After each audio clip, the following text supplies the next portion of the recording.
and another gentleman named Tyler. I invited them to this call. Hopefully, they'll be able to make their way into the call. I was just worried about them not being able to get the link. But you said that you got an email, or did you get it? How did you get the? How did you get the link? Email? In my Hotmail account, there was a link, and it said that you were inviting me to join your Hangout. Okay. Well, Now I have another email. It says Traders ThinkTank meeting number 2, July 9th at 5 p.m.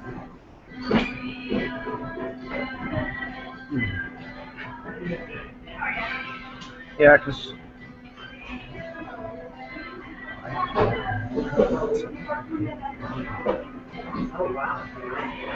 because what I've been doing is just scheduling the actual on my Google Calendar. I've been scheduling a meeting. Yep.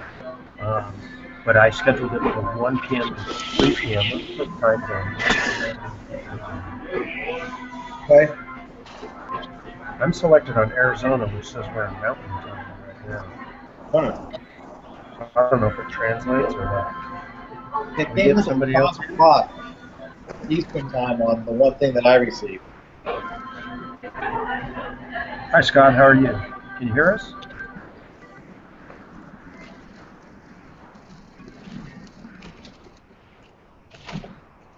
Scott, can you hear us? I think we can hear him. Let me try the chat here. Looked like he was driving.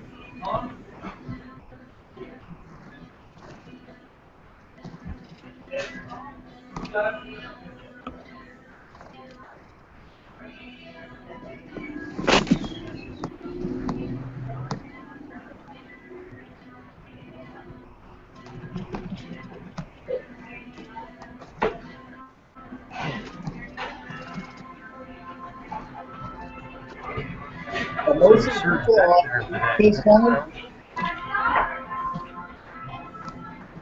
Is that you, Alan, or Scott? Well, it looks like Scott's reading it off.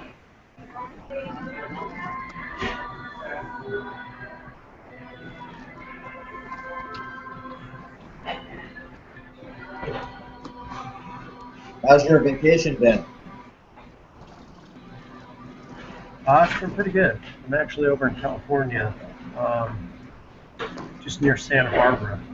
Oh. So the kids, we come over here every summer for a week, and we stay at an RV at a state park, Carpinteria State Park, which is just south of Santa Barbara. And we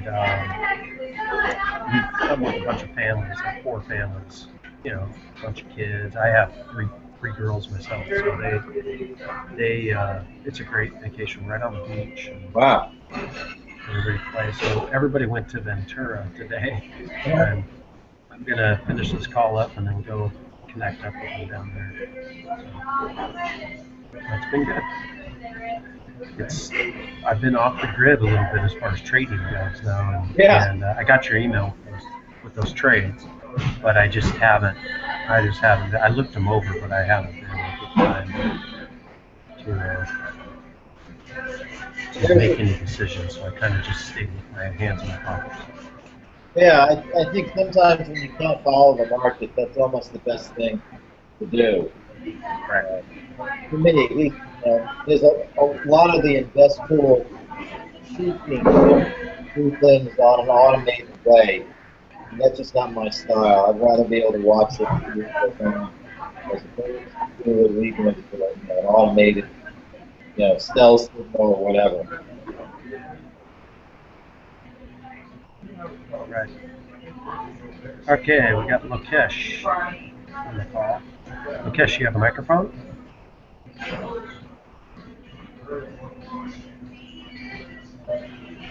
Lokesh, can you hear us? Can you type in the chat? Alan, do you have the chat open on the right side? Yep, I see your chat. Can you see? You can see when I type. Yeah. And then I see the text said, yes, I can hear you guys.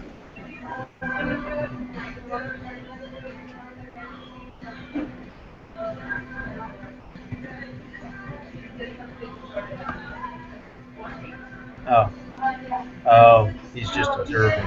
Okay. Um, I was hoping that Tom, definitely wanted Tom to make it in on the call. Let me see if I can just shoot him a direct email.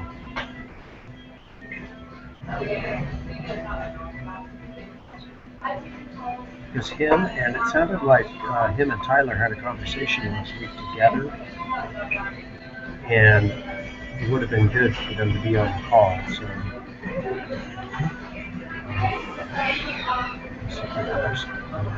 I think he had confirmed he was going to be on the call.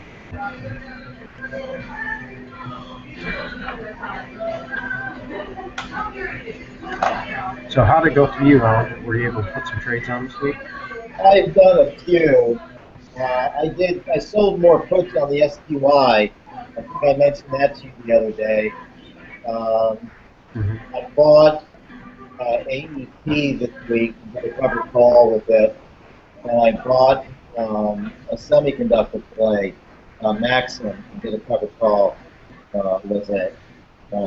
That's been it. I'm in the Tesla trade with you. And I have the SPY trade on. And all those are working out. Tesla was up 4 points today.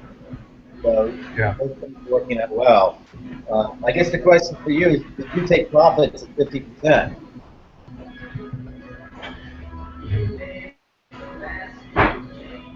This is how bad it's been. I haven't even checked. Actually, no. On Priceline, I'm not sure exactly. Yeah, 50% on Priceline as well. Yeah, Priceline I actually considered, but I didn't pull it off. I'm at 48.61% right now. I was right there. Priceline was, wow, it's up 11 points today. I know it was down hard yesterday.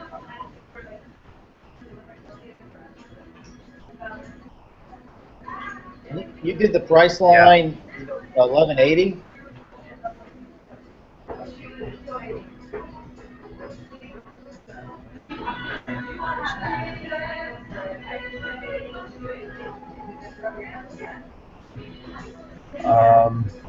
I did. Yep, Priceline 1180.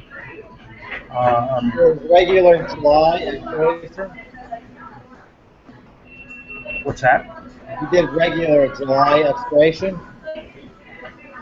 Yeah, yeah. So I've got 9 days. Yeah, so it's I don't know. What did you stay in it? No, mine expired on Friday, and then it popped up, and I didn't get back in because it popped up. It's 265 by 290. Right. Yeah, I think you sold it at 580, so you're at, you're pretty much there in terms of 50%.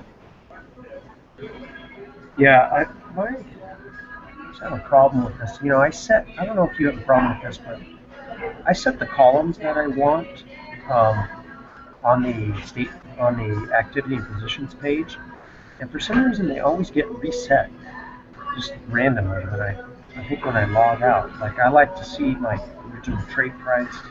Yeah. I like to see delta, theta, Yeah. and they get reset all the time. They got this new field called net change and net shares, which is the same as delta, but I like the word delta because. Yeah, I agree with you. I try to set mine up as well. I want to see my trade price, and I always have to set it every day. I don't know why. I know it's one of the reasons I try to leave my software logged in, but then if they do an update, you got to log out and log back in. Yeah. So give me a second here. I gotta put those columns back in so I can see what I paid the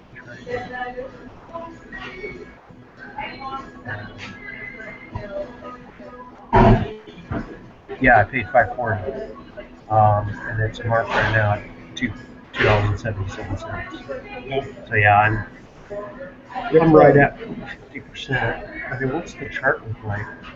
The market was strong this afternoon, and so I would hang in there at least through tomorrow and to see what Yeah, happens. That's my recommendation. IV is still 58. Yeah, Uh,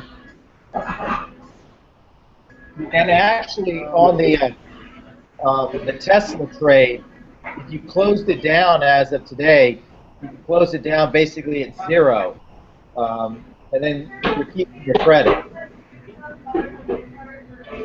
yeah,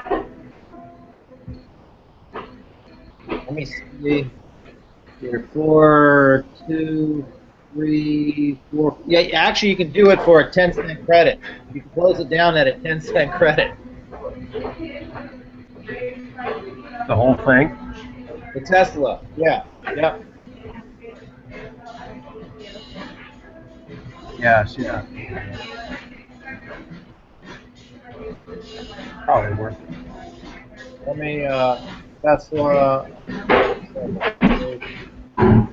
Okay, looks like Tom got on the call. Tom, do you have a Tom? Can you hear us? Can you I type can in hear you chat? just fine. Can you hear me? Oh, there he is. Great. Good to meet you, Tom. I'm Ryan. Alan is on the call as well. Oh, Lakesh is on the call, but Lakesh doesn't have a microphone, so he's just in viewing mode.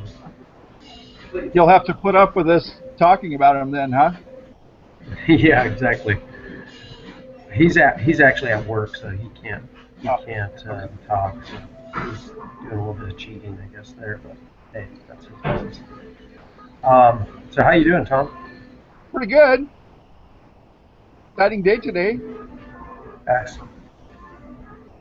Yeah. So why don't you, since this is the first time we've gotten connected, why don't you just tell us a little bit about what you've been doing and how was your, maybe start off with today, because you've been really diligent about updating everybody on your trades.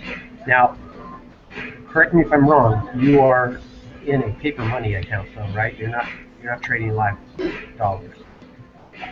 I'm actually in both, but I'm reporting my paper money account. Okay. And for Karen style trading, I'm actually looking at two separate paper accounts. One is trading SPY with normal margin, and the other is trading SPX with portfolio margin. And the normal margin one started off at 200,000. And the idea is, I don't know if you can convert to a smaller account with normal margin, or if you absolutely need portfolio margin. And it looks like you need portfolio margin to really make it work.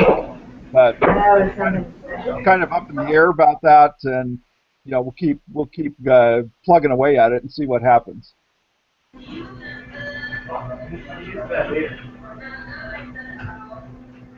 All right. Sorry, I'm just sending. Excuse me for a second. I'm sending an email. hey, Ryan, it may help Yeah. when Tom or others are talking if you mute on your end. If the video bounces back and forth between you and Okay. Tom. Okay.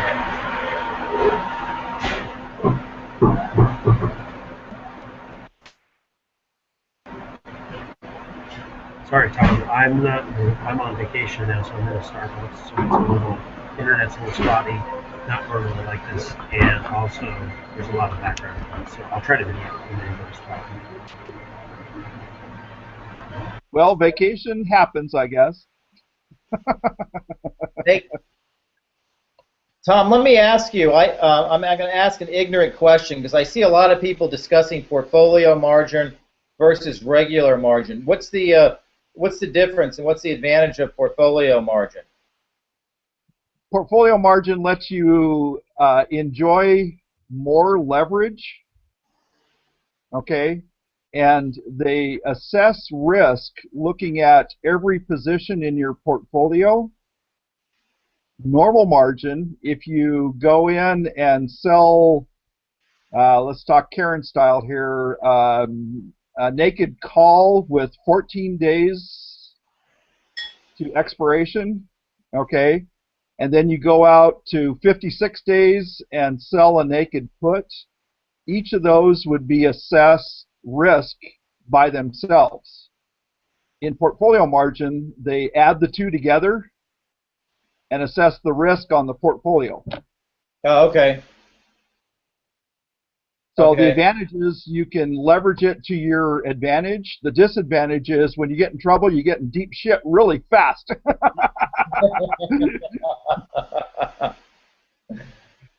Yeah, okay. So you've had, I track all of your trades. I appreciate the emails that you send out. It seems like you've had a fair amount of success, in a sense, following the Karen method. The thing that and you've been diligent, it seems like, in taking off your trades at 50% profit, correct? That's correct. Yeah. It seems, I've done the Karen method for years. I've sold puts. I love selling naked puts because the market's been going up. I did the Karen method, and I got caught with a few of my naked calls. I didn't, I didn't buy a call at a higher strike to lower my margin requirement or to lower the risk, in a sense. And for that reason, I stopped doing the naked calls. But it seems like you're going out the 56 days, and roughly within a week or two, you're taking off the calls at 50% profit. Well, there's a dual strategy there, and let me give you my qualifications first, okay? I know absolutely nothing. All right. Now that we have that established, the risk, right now we're precariously at new highs and all this other stuff, and the risk is to a downside large move, okay? And we've been chatting back and forth with various members about this, but to mitigate the downside move during the event, it may not be possible to adjust your position. Okay, you may not get filled. Okay, if you're trying to move. So if you go out further in time, it gives you time. Should we get a 100-point drop or 200-point drop? Okay, it gives you time for the market to recover. So by going out, 50, 60 days, I got one that's 70 days out. Anyway, I'm looking for premium, and there's none. Right. But the idea is when it gets to 50%, I can either reload, in that same monthly cycle. Like I did that today. I had 2 trades in August come off at 50% on the put side, and I reestablished them still in the August expiration. And what I did was I went and looked in the Analyze tab for the August expiration, a 2 standard deviation move, Right. and I picked the strike down at that 2 standard deviation move.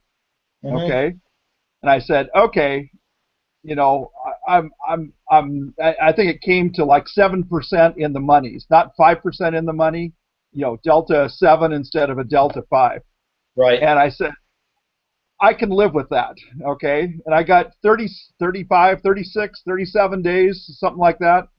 So if tomorrow the market crashes 200 points, I've got a month to figure out what I'm going to do.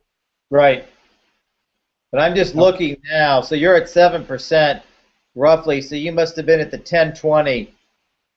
Oh, wait a minute. Hold on. Never mind. I've got to get over to SPX.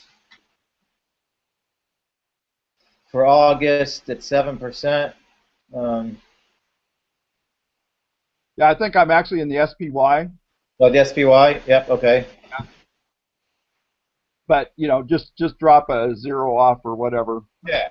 I trade the SPY as well. I've traded the SPX, and for some reason, I like the SPY better. I understand some of the issues with it, but for me, I like it. Yes, and 7%. You're at 182. Yeah, I put on 182 and 183 positions today. Yeah, yeah, Okay. okay. So the 183 simply because it had premium, and I said, I'll live with a little more risk. What the hell? Right, right. The But 182 was my the way go-to. yeah, but the way you've been trading is, in a sense, the market's gone up, so that's helped you, and also with theta decay on the call side, that's helped you as well. Because if nothing else, it seems like the calls are always going to get into trouble because the market keeps on going up and up and up. Boy, I'll tell you, I think Karen's got this backwards. We should be Right. at 5% on the call side and Right. 10% on the put side. Yeah, yeah. And who knows? I mean, I enjoyed her Yeah, interview. I agree with that.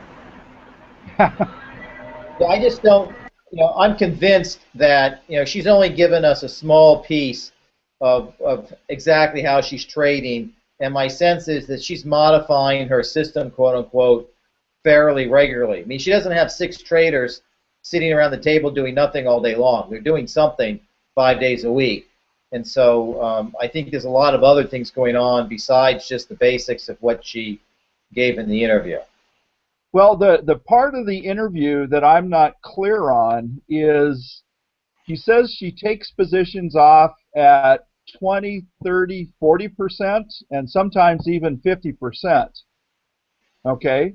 Right. And then she reestablishes them, and I don't know what her commission rate is or whatever, but that starts getting a lot of resort fees and a Yeah. lot of stuff going on.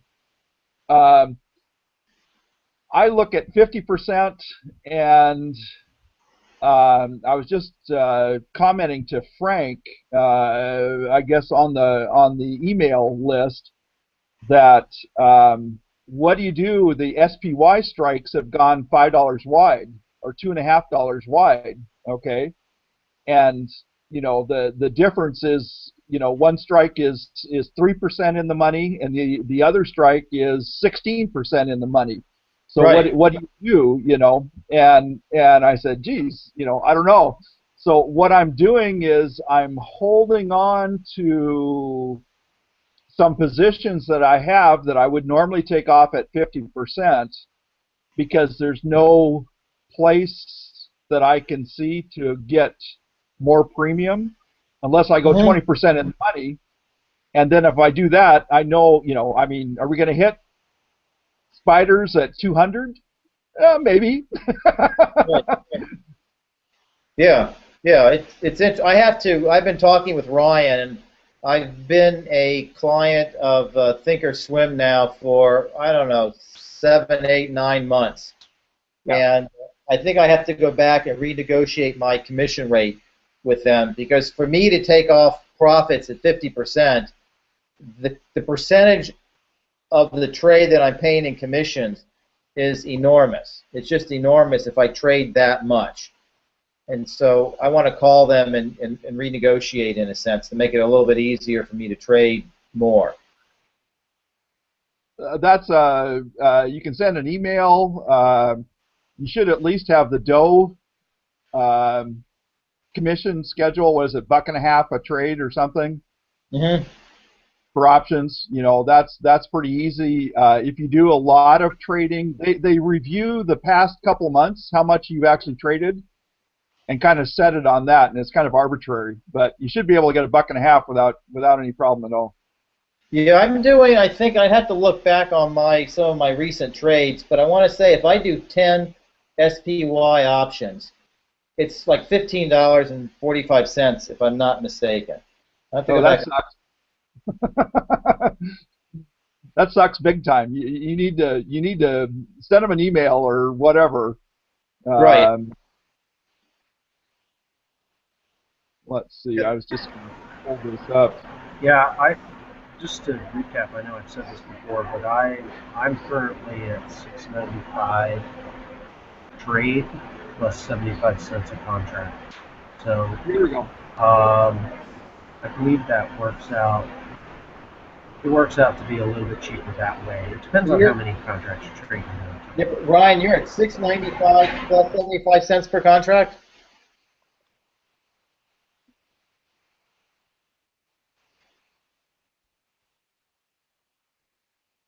Now, see, that's part of the problem I have in the paper account, because you can't adjust commission schedule. So for 10, I just pulled up a deal here, selling 10 puts on the spiders, cost me $17.49. Right. So I'm a little bit less than. Actually, I'm going to bear with me for 1 second. I want to pull up my stock trading sheet and look and see my last trade, and I want to see what the commission was. So that's a 10 lot, and what I'm doing with my spider trading is I'm trading 5 lots in the calls and 10 lots in the puts. Okay, and once you get past 5 or up to 5 or something, the commissions kind of settle down and it's not too bad. All right, but if you do a 1 lot, it's prohibitively expensive. So. Yep. I'm 54. Yeah, I'm at 695 a trade, 65 cents a contract. And 75 cents a contract? 65 cents a contract, actually. 65 cents. Okay. And they match. Actually, I'm sorry. I came over from Schwab, and Schwab was giving me 695 at 50 cents a contract. And I used that as leverage against them, and then they said the best we can do right now until we see your trade, because I only opened my TD account in last October, so they said they would review it after a year of trading, obviously. So I may be able to get them down to 50 cents. I want to work on that contract price because if you do bigger lots, I'm trying to get that contract price down. Ryan, if following your commission schedule, I would be paying $13.45.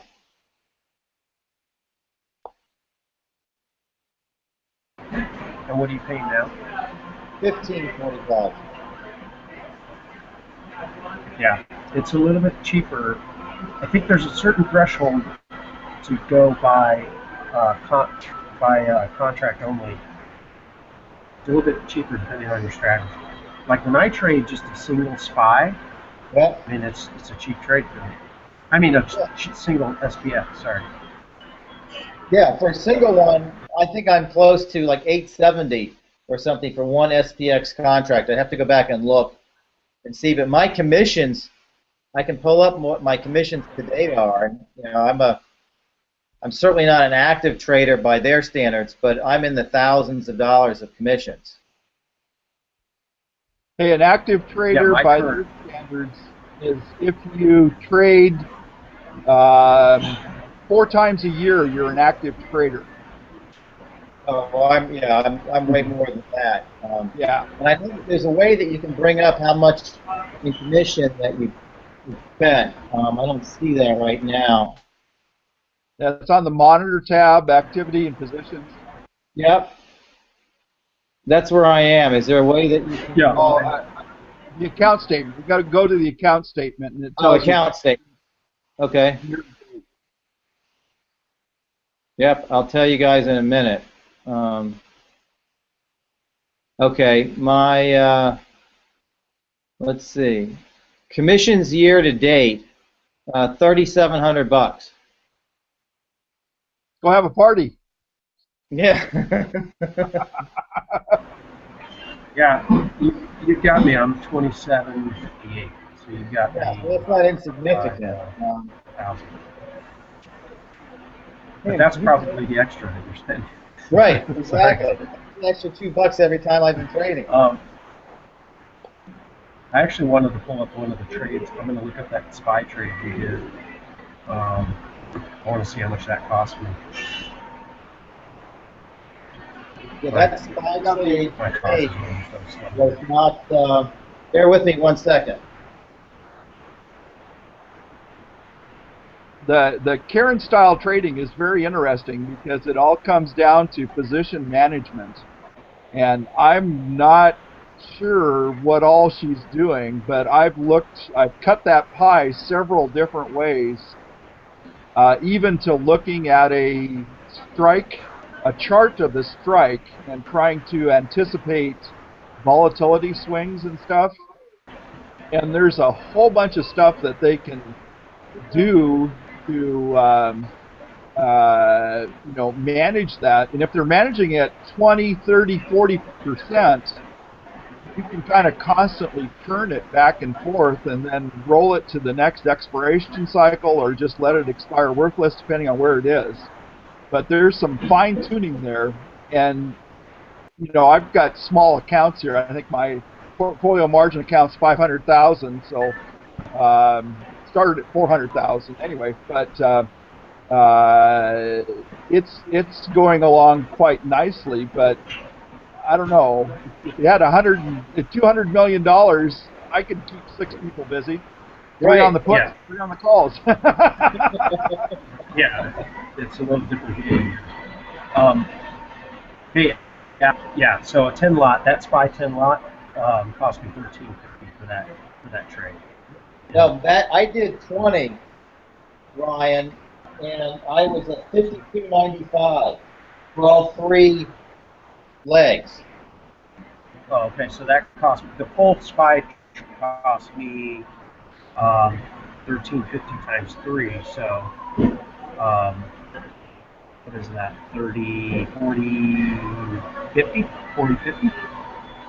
Yeah, I was $52.95. 50 cents. Yeah, so I mean that's pretty significant. Yeah. I'd hit him back, Alan. Yeah. Hey, Tom, how about margin allocation? How much, I know you mentioned what you do in the paper money account. Obviously, I'm more interested in live money because I think there's a big difference. How much are you positioning towards you're doing SPY in your live account, did you say, or SPX? I've got one of each, okay? Both are paper, okay? In my real account, I'm working on, I'm a little hesitant to jump in with the Karen style trading, so I'm going risk defined, okay? It's just that I'm using her parameters to try and understand what's going on. In the Spider account, in order to, my philosophy, okay, is that she tries to collect a certain amount of theta every day, okay? And if you take whatever the size of your account is and you want to make 20% for the year, okay, take the size of your account times 20%, divide that by 365, and you come up with a theta number that is representative of what you're trying to do, okay? And my thought is that she has a core position that generates that much theta, consisting of some puts and some calls, okay? And that's kind of the baseline that she goes from. Now, I have nothing to, she never came out and said that, all right? So I'm just speculating, all right? And so what I did with the regular margin account, I'm really heavily invested, okay? Out of 200,000, I think I've got, let me check here. I've got 63,000 in buying power left. Okay, so I'm pretty heavily invested. I don't have much room now. I have a whole bunch of positions that are coming off in 2 days. So normally I try to be about 50%, but I'm trying to collect a certain amount of theta every day. And in order to collect that theta, I got to have that much on. all right?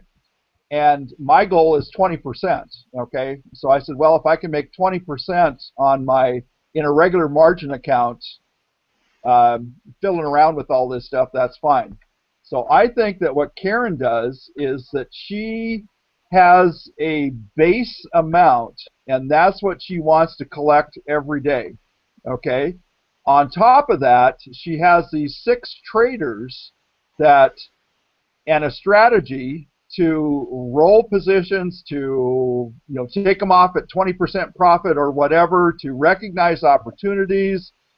And I've been playing with this theta vega ratio, looking at the amount you're collecting and comparing it to the amount of volatility risk that you have. And in trying to look at that, it's kind of interesting because there's a lot of stuff that you can do to play with that, okay?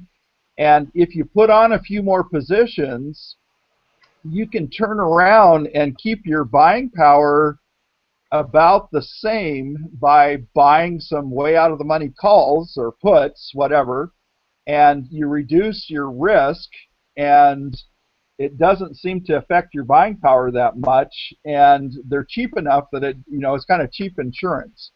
So what I'm trying to do is get a big picture of the whole thing so that I can look at it from a big picture perspective and then dial down and go. Okay. Right. I've done a few of these in real trading, and like Alan's done, most of them have been on the put side, and the market's been going up, so it's been great. But I'm really trying to understand what she's trying to do, and to me that kind of makes sense. I don't know if it makes sense to anybody else, but if you want to, in the portfolio margin, God, what I'm collecting $1,500 a day in theta. Okay. So if I go 1,500 times 365, with how much at risk? 1,500 in theta with how much at risk? that's 200,000. So 50% of the 400 Yeah. account. So if I take 1,500 times a year, that's $547,000. So conceivably, I could double my account. Okay. Now I'm looking at that, saying that's maybe a little too risky. Okay, but it meets all the Karen criteria. Up 12% or up 10%, down 12%, 100 points below that. I've got slice at minus 20% to take a look at that, and it's kind of a, I don't know, it's kind of an oscillation type thing. I kind of pile up before expiration and get a little heavier invested for a couple of days, and then it rolls off the books, and then I'm back down to where I have a normal position back on, and I say, okay, what do I do now? And then I try and fiddle with it and try and get it to a place where it's it's normal. But anyway, that's kind of my strategy, and that's what I'm trying to do. And I said, wow, I think there's something very important about the theta to vega ratio. I'm just not fully able to articulate it right now. I think, I understand, and one of the scariest things that I do is I go on the Analyze tab and increase volatility by 5% and see where that puts all your ratios. And I say, holy shit. Yeah. So I'm in the same boat with you. So when I'm trading in the SPX stuff, and I'm not nearly collecting that kind of theta, obviously. And when I look at what my potential P&L is, my potential profit, and the amount that I have at risk, which I'm keeping actually below 50% at this point because I'm so new to this. I'm in a live account, so I'm not willing to even go to 50%.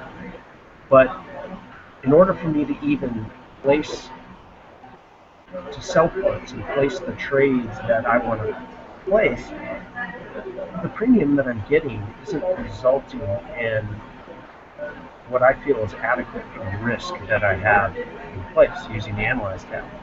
So I'm trying to figure out, am I missing something? Or um,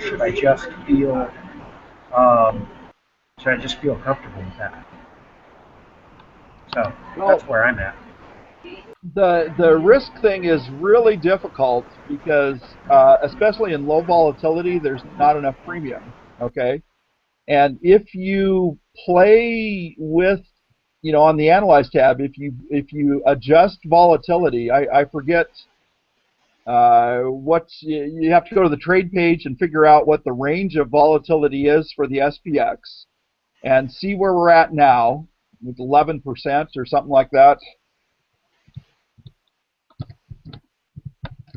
And then, I don't think it'll go up 10%. This is implied volatility, not IV rank. Okay, but if it goes up 5%, I think 5% is very realistic. All right. So if a conservative approach, from my perspective, would be to go to the Analyze tab with your slices like Karen has them. Okay, then go down and bump implied volatility by 5%, and then adjust your position accordingly with the parameters that she's set up.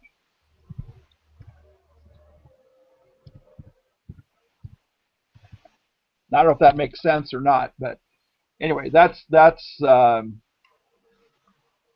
I know volatility is going to increase. It's just a matter of when. I'm actually going to put that up on the screen. So if you click on me, I'll show you my. I don't have any problem showing my. This is my SPX positions. My um,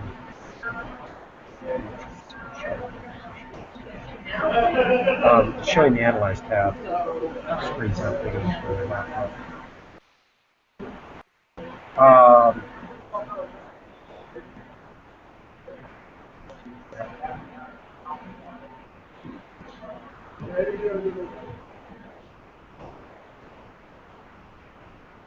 can you see that?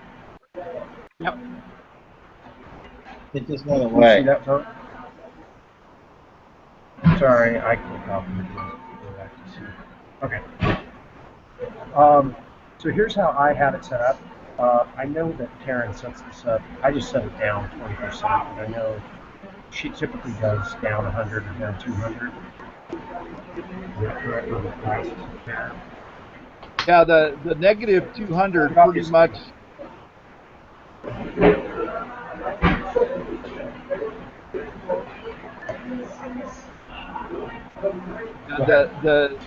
The negative 220 20% down are pretty close.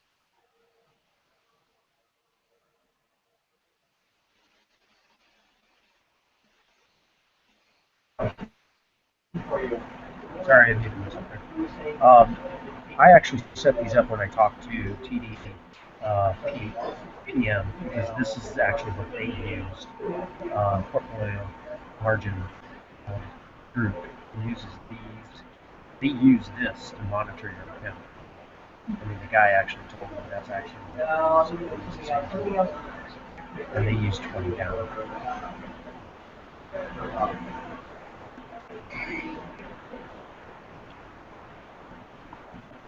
So, Tom, you're saying if you adjust volatility, um, where can I do that? To On see the how that bottom affects. where your positions are, there's a little wrench. Yep. Call adjustment.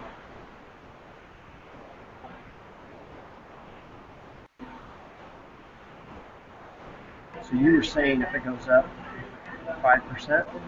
Yep.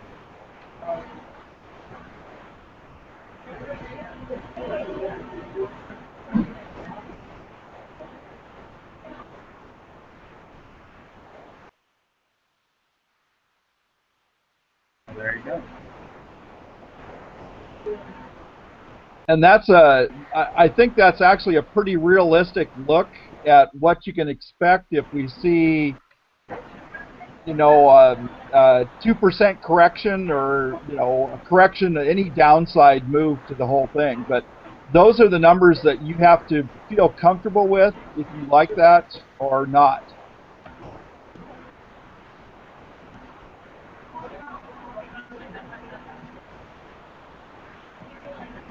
Yeah.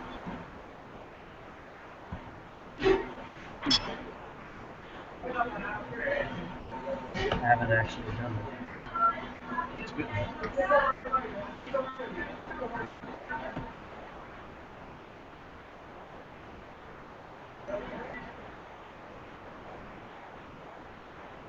Yeah, so back to the question in regards to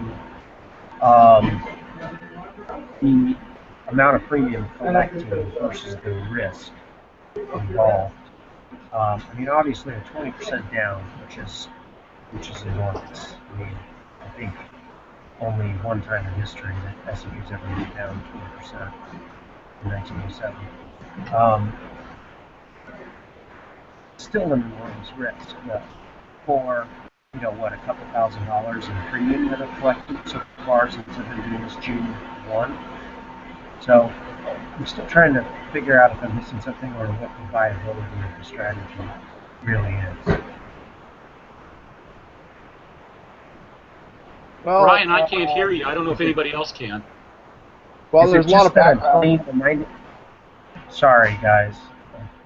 I wish I had was in a better place. Is it just because I'm playing the 95 percentile and right? This is not a get rich trade. This is a go to bed at night and don't worry about sleeping trade. Okay. Right.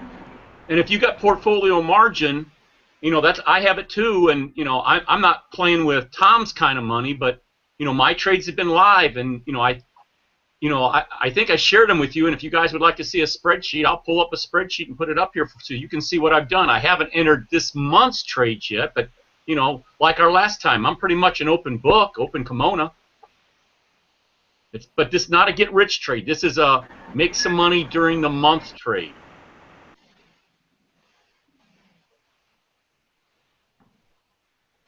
Did I lose you guys? No, I heard you. Down. We're all I here. hear you, Ed. I'm just listening. Can you show us? Can you screen share? I'll tell you what. Give me a second. Give me a second to find that file, and then I don't have a problem. I've done this presentation in front of a couple different investment groups I'm in. Like I say, I mean, I'll pull up the right slide, the right set of slides, and I'll rifle through them for you guys. I don't have a problem. Pretty much open kimono around here.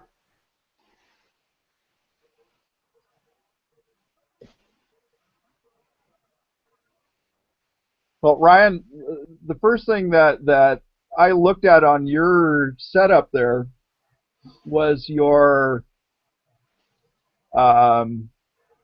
theta to Vega ratio is about 23%. And I didn't look at how many days to expiration, but if you've got stuff coming off in July, that seems low.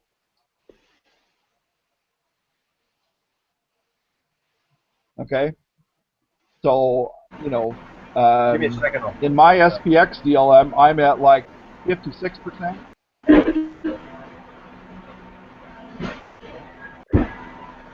Hey Tom, Let me know when you guys are ready.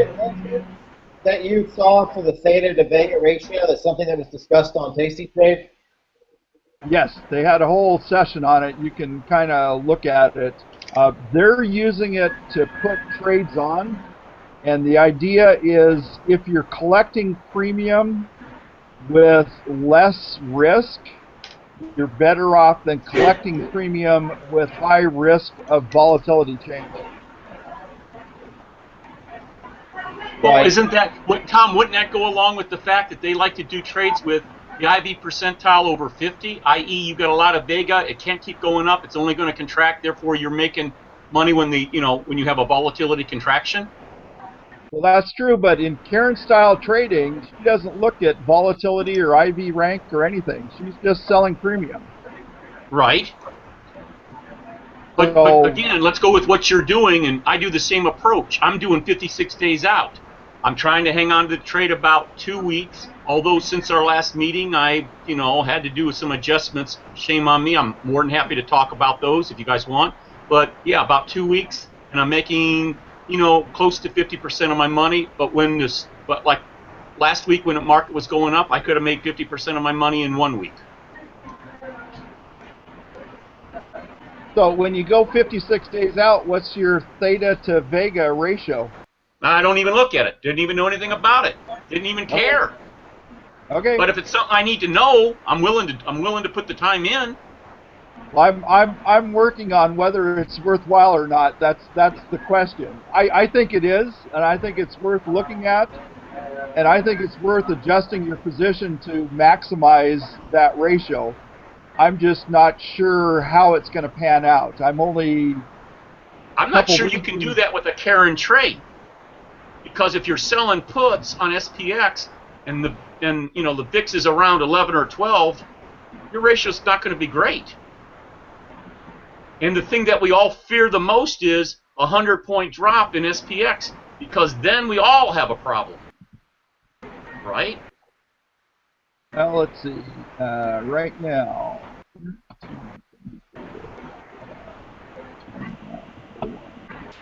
Right now, my theta to vega ratio is 0.55. Is that on your overall portfolio or just on your SPY trades?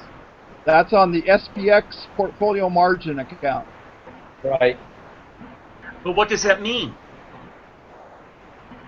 That means that I'm collecting a lot of theta per risk change in volatility. How do I use it? You make it high. If you put on a trade that's 0.17, it's not as good as a trade. It's riskier than a trade that's 0.27. So Tom, if I have 2 trades on currently on the SPY, and if I'm reading my monitor tab correctly, I've got a ratio of 0.9. Okay. Theta to vega. What does that mean? That means they should be expiring pretty soon. Next week. Yeah. Okay. That means that your risk as a function of volatility change is lower than mine.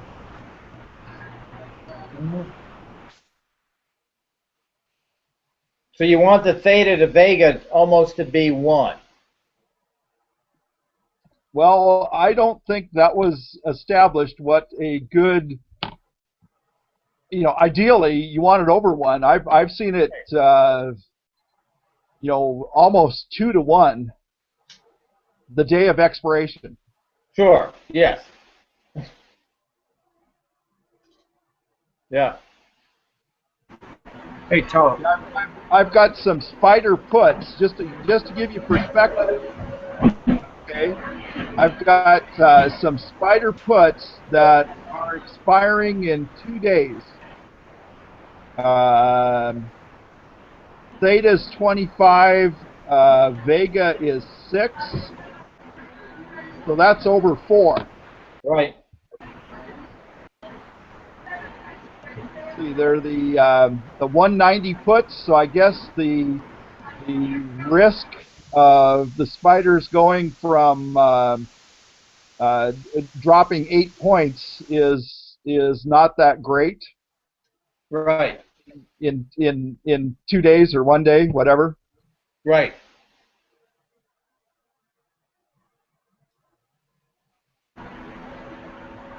Hey Tom, are you trading the call side as well?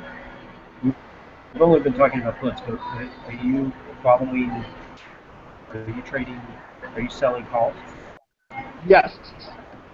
I'm trying to be reasonably true to the Karen method, and I'm trying to treat both sides separately, except there's it seems like there's exceptions to everything, and I will, in playing with this theta to vega ratio, I will sometimes put either call or put sides on in different expiration cycles. Like I'll put the puts on a week to expiration if they're far enough out of the money. I don't, there's a bunch of yada yada yada stuff that you have to look at. I'll look at a 2 standard deviation move and say, well, am I going to hit a 2 standard deviation move in the next 3 days? If I'm outside of that, it's reasonably safe. Next, is there enough premium to really do it and make it worthwhile to offset the resort fees? And finally, what effect does it have on my ratios and my risk? Okay.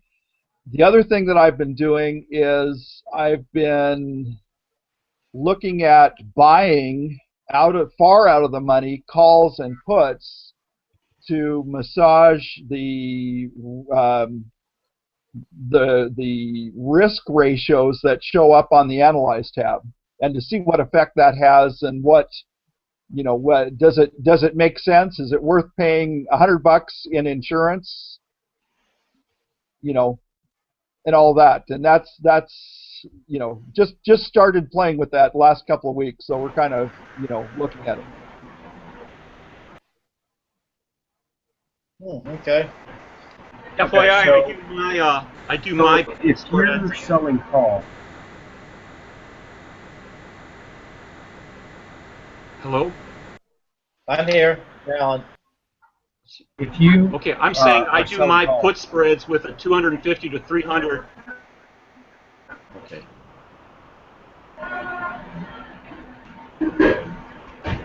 Okay, we got 2 people talking at once. Can you hear me? One of you talk, one wait a little bit. Yeah, I hear you. Go ahead. Okay. I just wanted to ask about a situation where you have a call. Have you had a situation, if you look at the one that I have highlighted on my screen, you obviously see that I let it get to a delta at 40. I had to cover it and then sold in August to make up for it. Have you had that situation? And if so, how often are you handling? I mean, how are you handling that? And is that what I should be doing on the call side? If you'll click the tab over to Tom's trades on the bottom there, you'll find that I have run into that situation a lot, and sometimes have been more successful than others.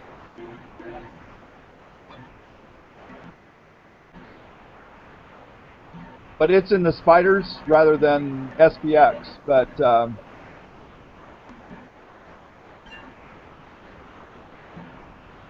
right.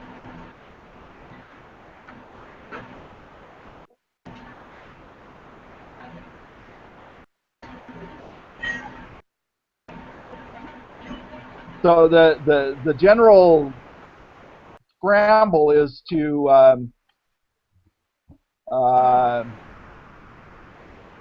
either just take the trade-off to make a condor and roll it up in the same expiration. I think I signify those by being threatened, and how much we have you know, how much we lose when it's threatened, and then I try and sell enough to cover the price that I paid to either roll it out to another week or roll it up on the same expiration cycle, the difference in the trade. So on these trades that say worthless, these options that say worthless, are you letting these go to expiration? If the So closing your trading price is very close. Yeah, if the closing price is 0, yes, I will take them off if I have a notion at 2 cents, 3 cents, because you don't pay any commissions on it. So instead of worthless, it's near worthless, but what the heck. So if that's the case, then you're actually not following the 50% P&L. I mean, you're letting these go all the way to the end, right? Well, okay, there's a criteria there, all right? If I put the trade on for, my ballpark figure is 23 cents or more, okay, and it gets down to 12 cents, 10 cents, something like that, I'll take it off at roughly 50%. If I am putting a position on to cover one that was threatened, like that one that's highlighted right now, I sold it for 9 cents, okay? Right. I'm going to let that go worthless if I can, because I can't afford to buy it back, and it's not worth, I'll get eaten up on commissions. So it's kind of a slippery deal there. So these trades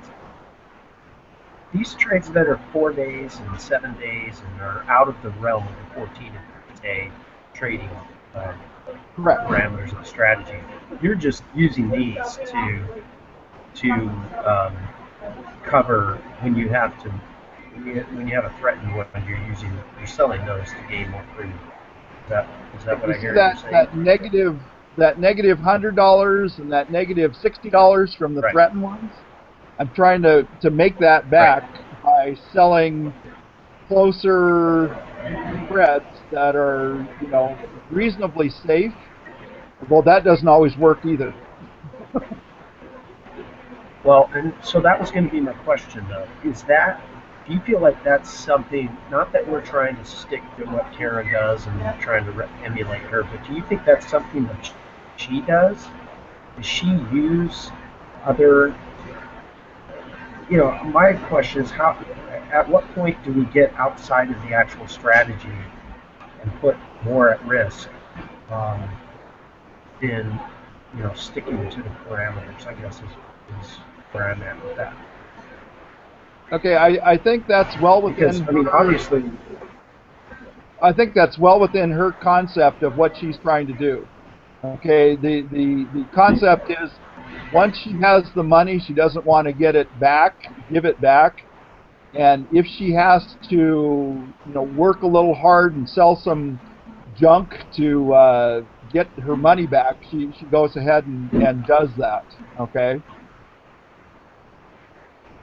So that's my interpretation of that statement from her.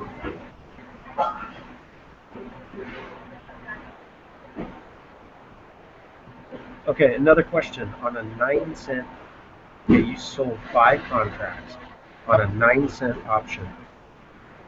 So with commissions, that's what, $45? Is that, am I calculating that correctly for total premium?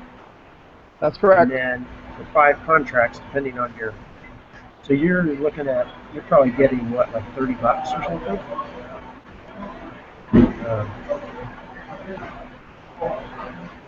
Yeah, but this is his paper trade. I'm just kind of looking at this. It doesn't track. Right, Tom? So I'm getting $37.50. It does. Say that again. You cut it. I'm getting $37.50 from that. I'm trying to point out. Realistically, 37 and a half. Yes, it is a paper account, After and the commissions are calculating the commission. But it doesn't count because he says his commissions don't track in that, so that doesn't count. Okay. Right, Tom? That's correct. That's gross before commissions. No, but are your commissions accurate in your paper trade, or are they the toss commissions that you can't make accurate? They're the toss commissions. Okay, the way I've played around with this, they're reasonably high, but not totally unfair on a 5-lot. Okay, the paper trading one, if you trade one contract, it's really high. The commissions are really high. If you trade 5 contracts or more, they kind of come in line. They're a little bit high, but reasonable. Okay, so that's kind of what I'm looking at.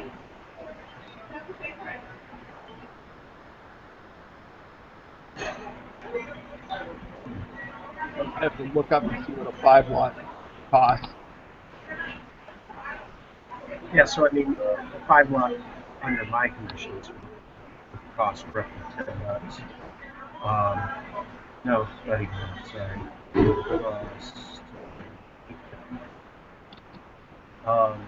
I can't.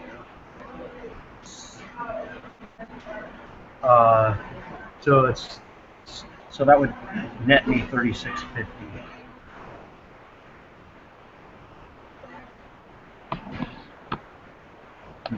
Does anybody else have any thoughts on that, on selling the junk to make up for a loss? Because I'm actually in that situation right now. You know, I took a pretty good loss on a call here, and I went out and sold an additional call, but I didn't sell anything over and above that. You know, I'm still sticking to the days. Did you have a put position on at the same time? Say that again. Sorry, cut out. I'm saying, did you have a put position on at the same time? Yeah, right now I have 3 puts and 2 calls open. Okay. I do mine different than you guys do yours. You're trying to stay with Karen. I'll be the first to admit my program's Karen/tweak. Okay? I love it. Okay. A week ago or so, I tried to get out of one of my 2-week trades. I've been doing toss for I can't count how many years. And like a dummy, I had a fat-fingered mistake, and instead of closing out the call side, I actually bought another whole position on the call side. When I realized what I did, I closed out my original position, but I was with 5 more call positions. And what I tried to do is I said, okay, look, you know, the market was going down.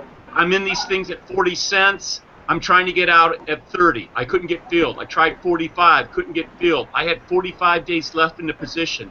I said, you know what? I'm just going to let these things run. Okay?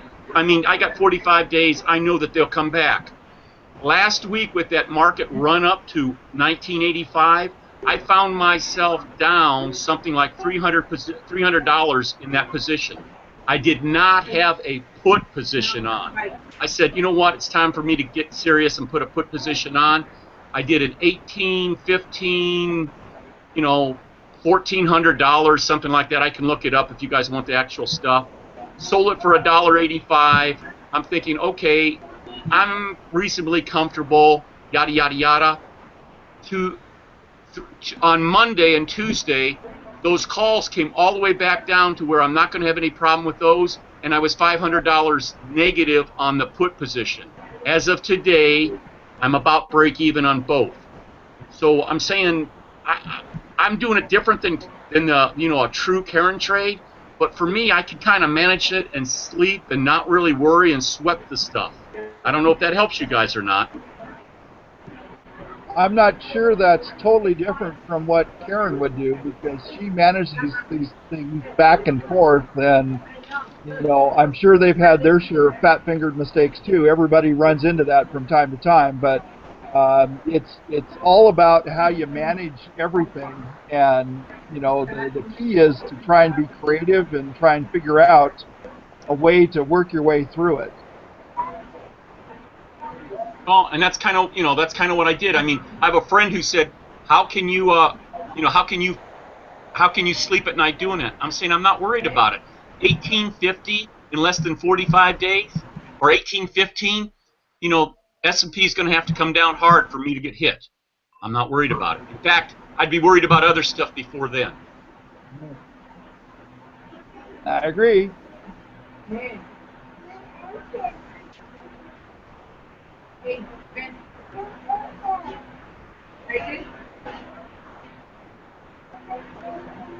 I think the whole key to Karen's setup is real straightforward. When you first enter the position and you first start, but the management of what to do when things go wrong, that's where you takes a lot of creative exercise, and you got to have enough capital left over to give you the freedom to put on more positions or to adjust positions or whatever you need to do. But it's all about managing the trade. Sell 2 puts for every call, man. That's go 5 delta puts, 10 delta calls. Okay, I'm set up. Now what do I do? Well, and I don't do the calls, Tom. Tom, I don't want to touch the calls because too many times in this 2 weeks I've seen, because the market goes up, I could get out of my puts at 50%, but because I have calls on too, my total trade isn't 50%. I just quit doing the darn calls and be done with it. I'm out in 2 weeks.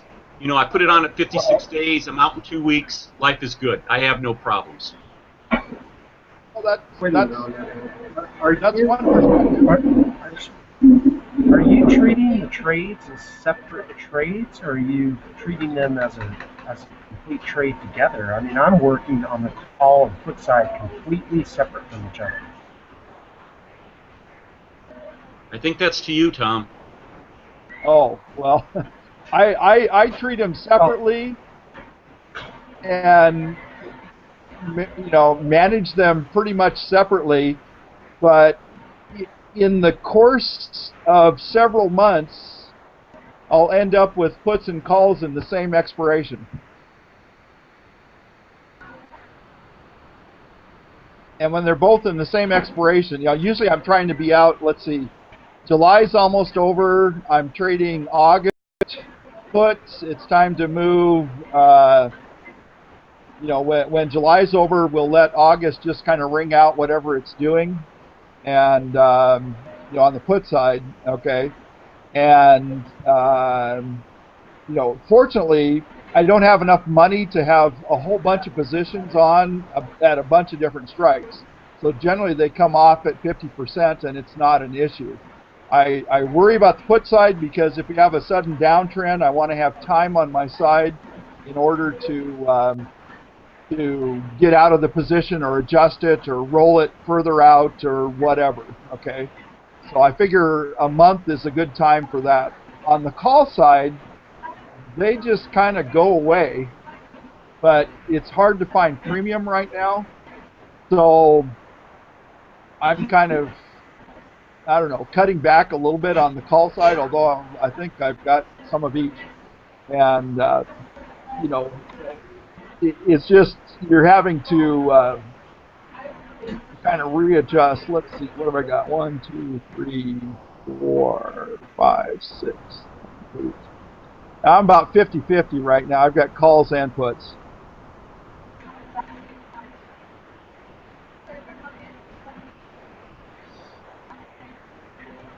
I think, Ryan, I think I have the same kind of concerns that you have in a way. One of the things that I'm struggling with, and if you guys have some ideas, I'd be pretty appreciative. Here's the concern I have. I put the trade on today. Let's say that this is 56 days. I put the trade on today. I go out to lunch. I come back. The market's down $100.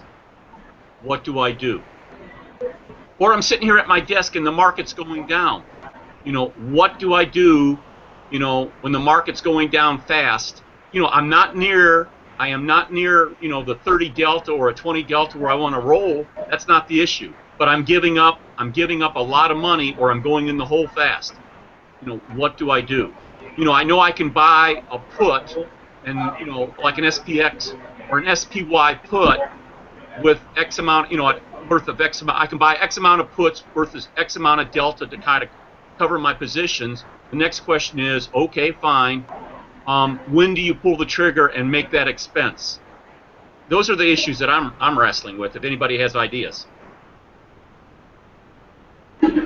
Well, the idea of trying to buy insurance is kind of interesting, and I've just started kind of exploring with that. I think I touched it a couple of times before, but just kind of trying to understand it. What Karen didn't cover in her discussion, and what is beaten into our heads every day on Tasty Trade, is that you've got to have market awareness. And so look at your Bollinger Bands and tell me what's the trend, what's going on, what do you think is going to happen. If you want to put if you're counting waves or you have a Fibonacci projection or whatever, I mean, you kind of look at it and you say, well, does this fit with what we're seeing? And if you see everything kind of going against you, that's the hardest part that I have with Karen trading, is that she doesn't look at delta. And when you get a negative 1,000 delta on a small account and the market's going up, you have wild swings in daily P&L. And that's one of the reasons I've been recording the daily P&L, is to show those swings so that you kind of see, well, okay, and I've heard Tom and Tony talk about that, and it's probably not unusual for Karen to have $1 million swings on a daily basis, but she's sticking to her strategy, right. And you kind of say, well, what's going on? And I use a modified Bollinger Band. It's called Momentum Breakout Mobo Bands, and I watch for consolidation and trying to see what's happened in the general market. I look at other markets to see what's happening in the Russell, the Dow, the Nasdaq, and what in general is going on, and should I be braced for this? Yeah, but Tom, the problem is all that stuff is hindsight. That's based on yesterday's data. I'm talking about you go to lunch and you come back and the market's down $100. And these trades, my response to that, Ed, is that I think that you have to be mechanical about it. You have to follow the point real. I mean, I was in that situation with this call, and I actually think I talked to Alan about it. I was at a 30 delta, and I had to make a market awareness decision. Did I think the market was going to come back?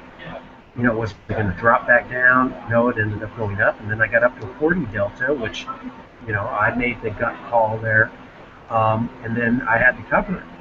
So I think that you just have to fall back, and I mean, that's the point at which, that's actually one of the biggest parts of doing these types of conversations and whatnot, is I'm trying to come up with rules for myself as to how to be analytical and mechanical about it. And so, you said before, the market goes down or up. I know in your case, you're on the flip side only, so going down is a concern for you. For me, it's only been up because of the calls. But anyway, I think based on your, expiration and your market awareness, do you feel like if it's threatened that, if you're at a 20 delta, it looks like, hey, I'm headed to hell here, but are you going to wait it out and let it come back? but you have to guys, have your do you guys, stopgap. You gotta have. okay, would you guys like to see some stuff that I put together on this? Yeah, Yes. go for it. You have to share. You have to give me screen share, whatever. I've got this thing pulled up. Well, you go ahead and go to the left of your screen, Okay. and the second icon down has the arrow, the screen with the arrow in it. Okay. You see that? And now, Click that, and then you'll get a window that pops up. Select your whatever screen you have. Select the spreadsheet that it'll show you all your screens up. well, is it? Hang on a second here. Full screen. How about this?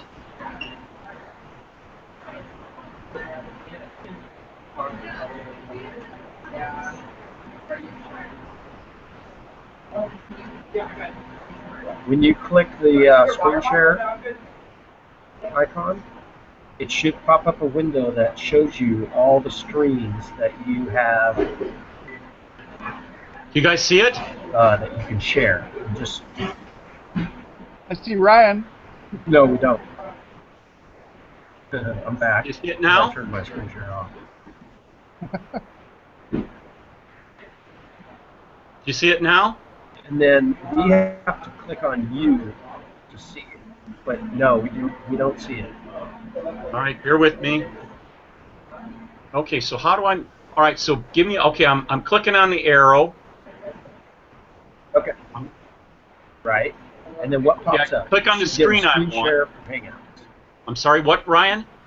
Right. And then at the bottom, right. And then at the bottom, you hit Start Screen Share. Start screen. Ah, I see it. Okay.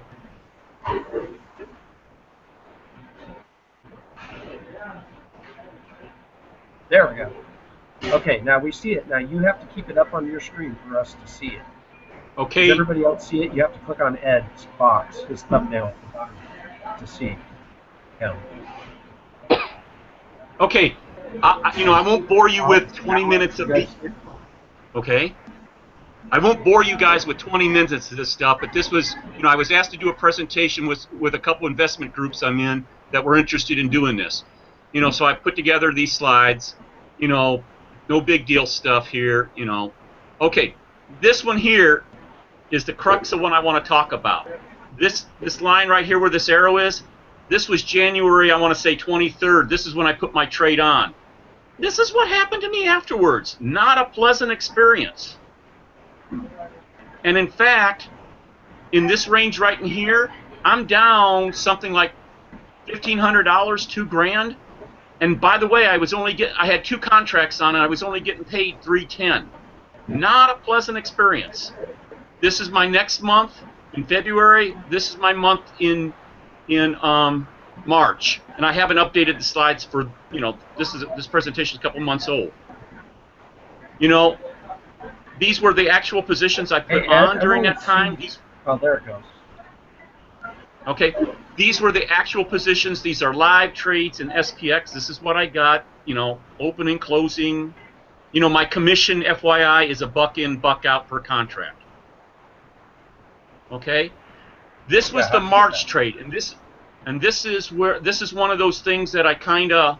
Can you guys see my cursor? No.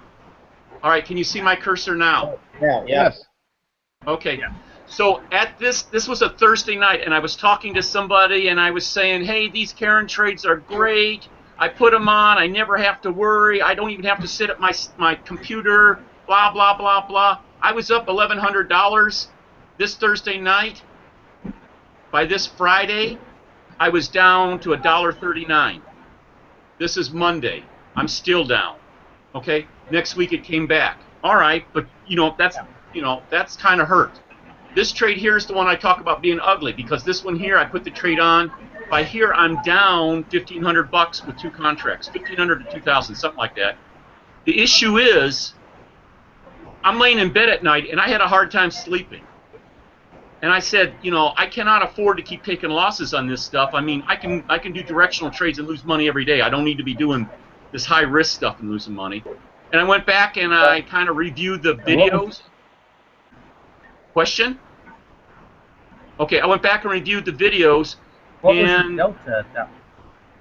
You know, it was not 20. Okay, I was up to the 18, 19 area. It wasn't 20. Because if I figured if it got to like 20, 25, I was really going to have a position to worry about.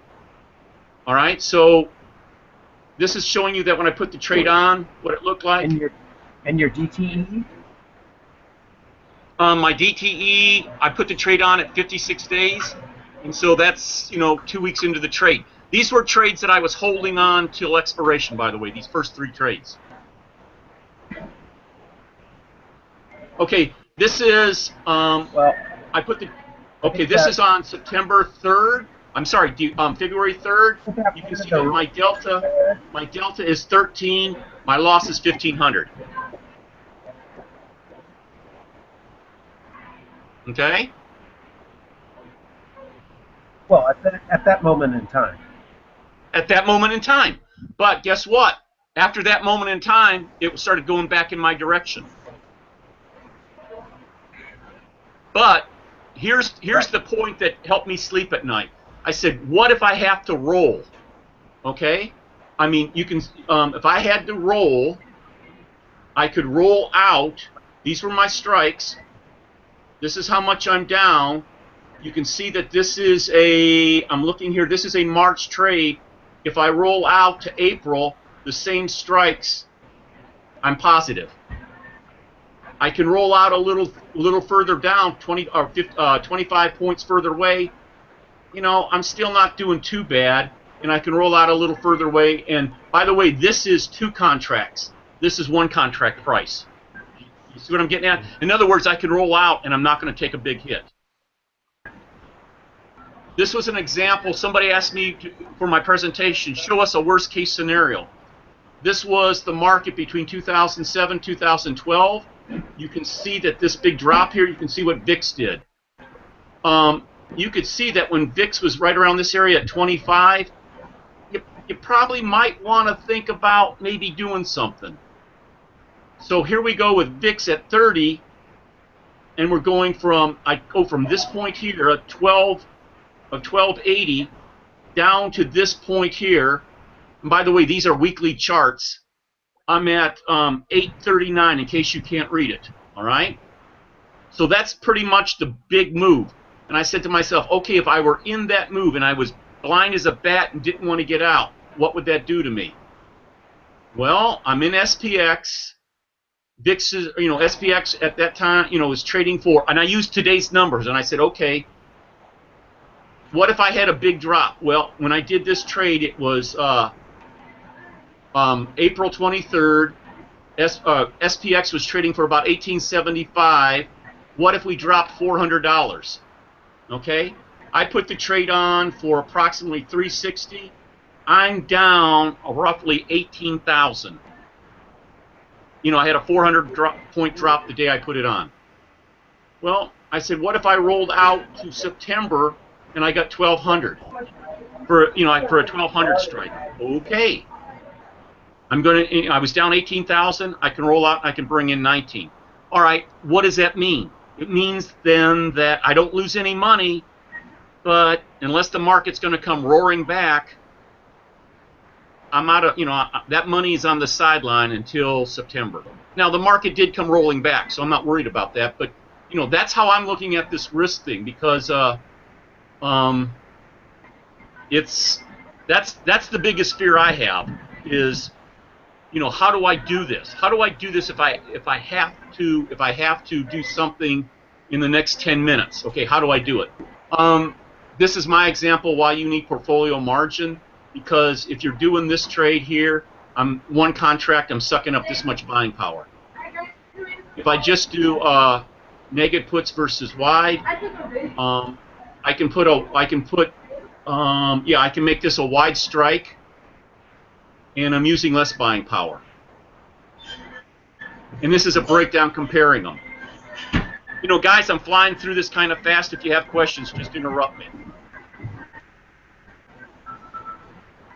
And this is why, and again, if you're looking at portfolio margin versus, you know, a cash account versus non-cash, SPY versus SPX, that's all I'm doing here.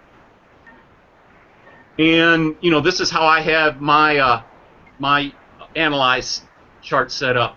I'm not really worried about the upside. I'm 12% here and 100% below that, and I got that from Tom Preston's understanding of Karen's setup on the Analyze tab. You know, they asked me what I'm working on. That's what I'm working on. And, you know, somewhere I have a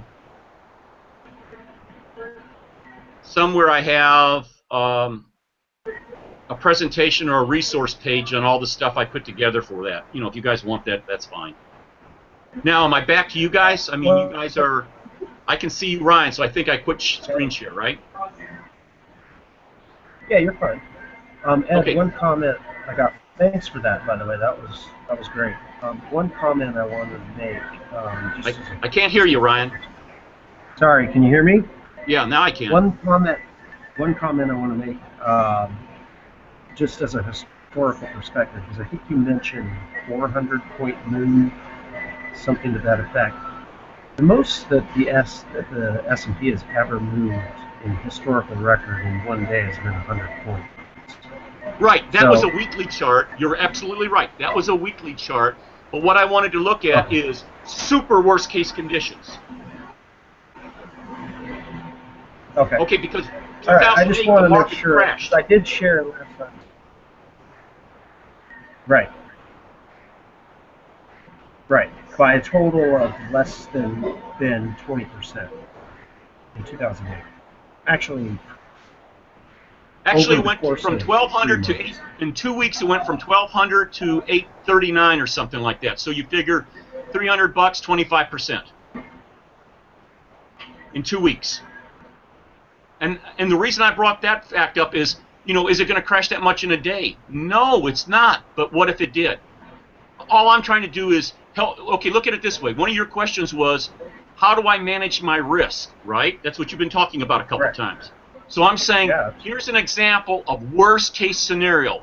No way on God's green earth is that going to do that in one day. But if it does, here's what we're going to do. My big question is, I think there's a way to manage it quicker with doing like buying puts on SPY because it gives you the same margin relief on your account, but I don't know where to pull the trigger at.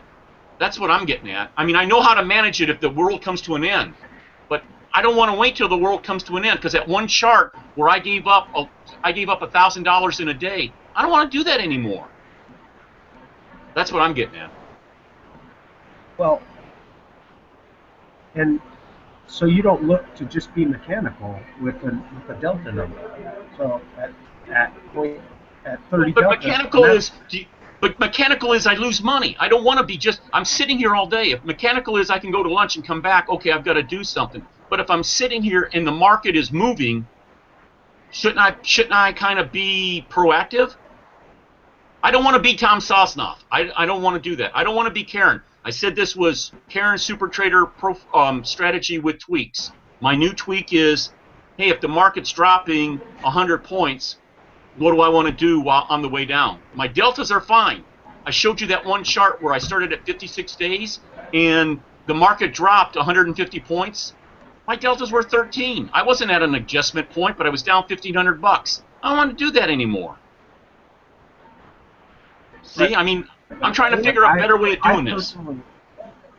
I personally like the idea of having a number that, say it's a 30 delta, say it for some people it's a 20, say it's some people a 40. I personally like having a marker that says to me, I'm out.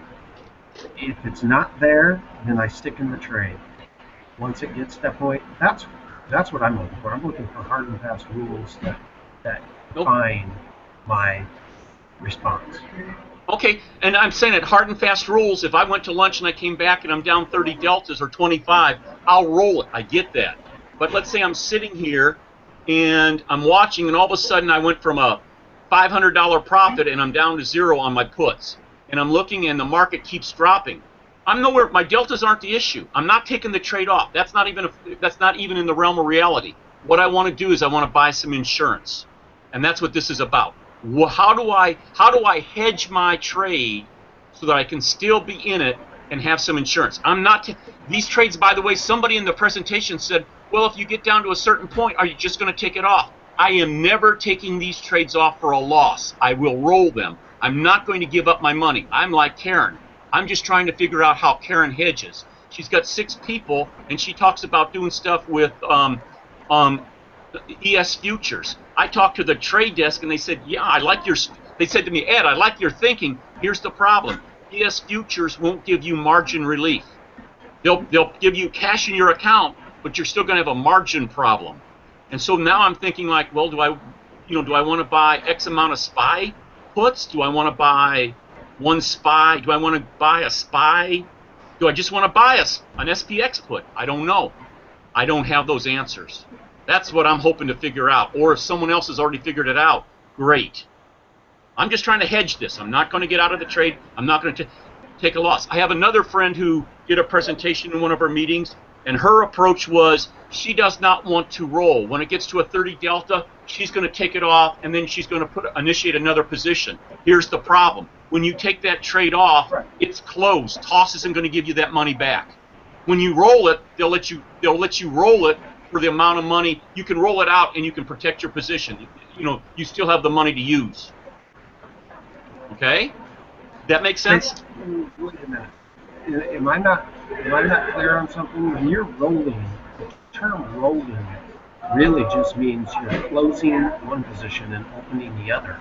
Whether that's a debit or a credit or a zero, it's the same, unless I'm mistaken. Anybody else can. Okay, here's what Toss told me. If I close my position and sell. Go ahead. Go ahead. No, please. No, I was just saying, like, for instance, my call that I closed and then I sold another call further out, that's the same thing as rolling the position. Yes, it is, with one distinction. Oftentimes you can't do that. Whoa. You're missing, for a credit. Ryan, you're missing one key distinction. You may have to pay a debit to do that, depending on. Okay, one distinction. When you close that position out for a loss, did you lose the money?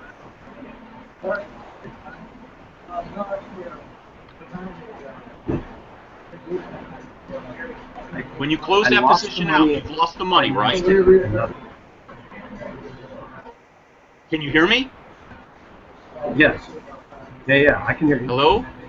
Okay, when you close a position out, you've lost that money. You've incurred a real loss, a hard loss. When you roll it, all you're doing is taking your existing position and moving it into forward. You keep the same buying power, you keep everything else. You're just out in time further. You've shifted position. You have not incurred the real loss yet. And that's a big deal when you're rolling these puts. This is Alan. I don't think you're correct, Ed. This is what the Toss risk management and the Toss trade desk told me. It may be from a margin perspective, but from a tax perspective, when you roll an option, you're buying to close and then selling to open a new position. And that's a tax. Wait a minute. You guys are going off the reservation. Hang on. I just opened up this put position. I'm down 18 grand if I close it. Okay, I'm down 18 grand in my account, and if I go to sell it and I go to open up another position, I have to do it with the existing money I have, or I can roll it, and my buying power and my everything at Toss is concerned, I have the same amount of money in my account that I did before the drop. I don't care about taxes right now. I care about protecting my capital. But when you're rolling it, what are you doing? But your capital is mark to mark. If you guys, I'm just telling you what Toss told me. They said what I want to do is, they said, yeah, no problem. That's exactly what you want to do. Hey, Ed, if your net liquidation goes to zero, it's mark to mark. So you've already realized that loss. Your 18,000. Right, but I'm not going to let it go to zero. Remember, I'm trading at 30 delta. Okay, so what I'm doing is I'm taking this position and rolling it out. I'm not putting that thing into the dirt. No, but if you look at your net liquidation when you put the position on and when you finally rolled it, you'll see the adjustments already there.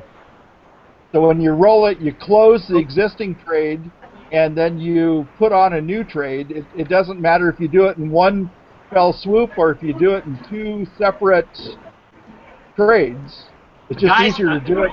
I understand what you're telling me, and I'm not arguing with you at all, but I am saying I asked this question 5 different ways, both at the risk management department in TOS and at the trade desk.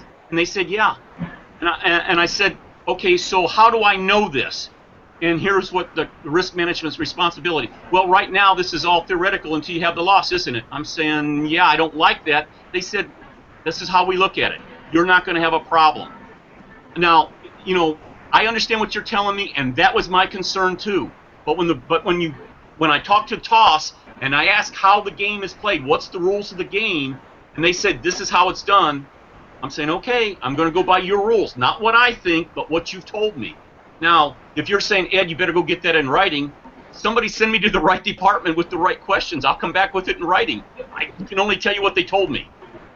Yeah, something doesn't seem right. Because when you execute that trade, you've got to close one position to open up the next one. I mean, there's no trade called a roll. You're doing a diagonal, you're doing a calendar, right. You're doing something, and you have to roll. Open the Roll next is one. actually a term I've only seen in TOS, to be honest with you. I think that a roll just defines, it's a way for them to say, hey, keep this position open and roll it down. It's an easy function within the software that allows. Yeah, but think about what I'm doing when I'm rolling it. I'm changing it from a short position. I'm taking a short position and I'm making it, I'm buying it back and selling something out further. So I'm taking a short position, whatever its value is, and I'm doing a massive debit spread. So, so I've got this position that I'm negative in, and I'm saying, okay, I'm going to do a debit spread to close that out. They don't care as long as I make that negative position right, and I'm doing a debit spread in time, or a calendar, however you want to call it, or a diagonal is a better way to look at it. I'm closing one out and I'm rolling it out. They said that I'm not in trouble because I had the same questions that you guys do. They said, nope, that's how it works. So that's how I'm marching forward. If you guys say you're not comfortable with it, I get it, but that's what I'm doing. But when you say that's how it works, I don't think it's a matter. It's not. Sorry, Alan, go ahead. Yeah, I don't understand what you're saying, Ed, when TOS is telling you that's how it works. Can you be more specific? I don't ask me the question. Well, I think based on the way I've done diagonals, I've done calendars, I've had to roll positions, I'm always closing one position and opening a new position. Now it's in one trade through a diagonal or through a calendar. Right. But I'm closing down one of my legs. I'm opening up a new one. And I agree with you 100%. Right. But what I'm telling you is when I asked TOS, I said, okay, I do this position. I sell it for $3.60. The market crashes $1,400. I'm now $18,000 down. I roll it out to September, and I can bring in $19,000. Am I okay? And I went into it with more detail, but basically that's what I asked the guy, and he said, yeah, that's fine. That's all we'd ask. He said, oh, by the way, because you have portfolio margin, trust me, we're going to be making a lot of phone calls to a lot of other guys before we get to you. So I'm saying, okay. Now, we got two issues here. One, are we going to have a 400-point drop? No. But two, is the rolling an issue? I'm saying, based on what they told me, and I made 3 phone calls to them. I didn't take one guy's word for it. I made 3 phone calls. This is what I was told. Right, but on this specific position, what are you doing then? Just pick some numbers, for example. If you've sold, let me put on my glasses here, on your strikes, you've sold the 1650 and you bought the 1400 for protection on the put side. Okay, so can you still see my screen? Side. Can you see my screen? I see Ryan. Now I see your screen. Yes. Okay, my screen shows you that we just had a 400 drop, and it shows you that the mark, I sold this thing for 360. Now the mark, or the theoretical price, tells me I'm down $17,880. Right. Okay. If I roll out to September, the theoretical price is $19,000. So I paid back my $17,000. Now I've taken that short position at whatever it was, $1,650, I to $1,200. Right, and you're at the same strikes? No, I'm not at the same strikes. It was $1,650. I'm not going by strikes. I'm going by credit I can get in to cover my loss. Right, but you're giving up something for doing that, and here you're giving up time. Yeah, I don't care about that. I care about money. I don't care about time. Well, you should, though, because if the market doesn't recover, eventually you're going to have a very difficult time rolling if the market continues. You know what? You're exactly right. So the question you got to ask yourself is, how much risk do you want to put on?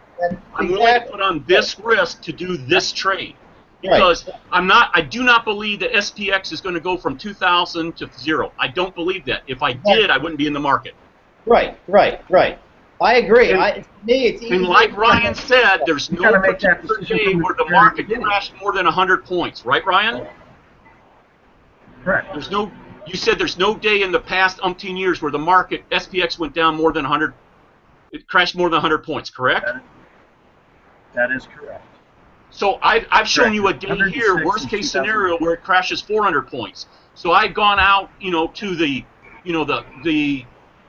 fifth standard deviation or whatever, and I'm showing you, okay, fifth standard deviation, the world is coming to an end. What do? Here's what we do. I don't want to do this. I want to find something that shows me that when this gets back and looks like this kind of chart, I don't want to ride it down that many days. My delta's fine. I want to figure out how I can put some hedge on it so that I'm into some kind of hedge earlier to protect it. When I talked to Tom and Tony, or I talked to Tony Batista this weekend at or last weekend at the TD Ameritrade Market Drive in Chicago, he said, do you have a call on? Well, in this particular case, I did have calls on. I guess what Karen would do is she would put more calls, because I don't know. I mean, this thing's crashing like a rock. Yeah, well, no, you only have two options. That's her point. Her point is being on both sides. Pardon me? I mean, you're playing just the put side. Not on this trade here. No. In this trade here, I was balanced. I had puts and calls on. Okay? Now, my calls are coming off, those things are basically worthless because this dropped, what? It dropped something like from 1831 down to 1740. It dropped almost 100 points. I'm saying, yeah, my calls were worthless. Yeah. But it was my puts that went up to, they went from 310 a piece up to $1,500 a piece. I don't like that. All I'm trying to do is find a hedge. I think a Karen style, she would shift market direction, obviously, and would go heavy on the call side and start selling calls. Would she? Yeah. See, I don't know that. Yeah. Isn't that what she said in her interview? See, I think she'd see it as an opportunity to sell puts. That's what I think too. She'd be selling puts all the way down because volatility's going up. Right. So my question is, okay, volatility's going up because the market's going down. How do we hedge it? Guys, if we can figure out how to hedge this, we've got an ATM machine. Well, I have a couple perspectives on that. One is that you can buy out-of-the-money puts that offer some degree of protection if you're worried about that. The second idea is that when you put the trade on, you look at your Analyze tab and you say, what effect is this going to have? And you can, if you have your slices set up, you can look at a 200-point drop and say, am I comfortable with that amount of loss at a 200-point drop? And the problem is, I believe it all starts. That's not hedging. That's not hedging. That's after the fact. That you want to call that management? I don't have a problem. You want to say that's how Karen does it? I don't have a problem. I'm asking, do you guys have an idea of hedging? No. Hedging. No, that's making a decision ahead of time of how much you're willing to risk. It's just like if I go to Las Vegas, I take the amount of money that I'm willing to lose, right? That's what risk is. Right, and I'm saying to you, this particular trade, let's go back. This particular trade that you're seeing on my screen, I put on for 310. I was negative $1,500 at this low point. And I'm saying, okay, I'm, delta-wise, I'm not at an adjustment point, but I'm saying there was some, Karen would have been selling more puts. And I'm saying, okay, Ed, could you have sold more puts? Maybe I don't want to take on more risk, but how could I hedge this to take advantage of this 100-point down move. It's not how much I want to lose. I don't want to lose any. There's a difference. The definition. I actually think Karen wouldn't. I actually think Karen wouldn't be doing anything. She mentions in the interview that she wouldn't make any movement until she got to a 30 delta. That's her mechanical flag. That's when she makes an adjustment, but she will also, when the market's going down and vol was going up, she would sell more puts, because that's what she said in all 3 interviews. That's correct. So what I'm saying to you is, I understand where to adjust. I understand what my max loss is. I get all that, guys. I'm just saying, think about this for a minute. If we had a move like that, we're not worried about our max loss because we know how to adjust. I've shown you that. What I am saying is, if we can figure out how to hedge this, we've got a cash machine. Because we're protected. Ed, at point 4, if I'm reading your chart correctly, the very bottom there. Yep. What were those puts selling for, and how many puts would you have to sell to make back your $1,500? Those puts right then were selling for I want to say they were selling for, I sold them for $310. I'd have to buy them back for $10.60. Okay, so I didn't see the number. What was the bottom price that it finally got to? Hang on a second. It got down to around 1740. Okay. So I think it was actually 17. Let's say 1740, 1730 in that range.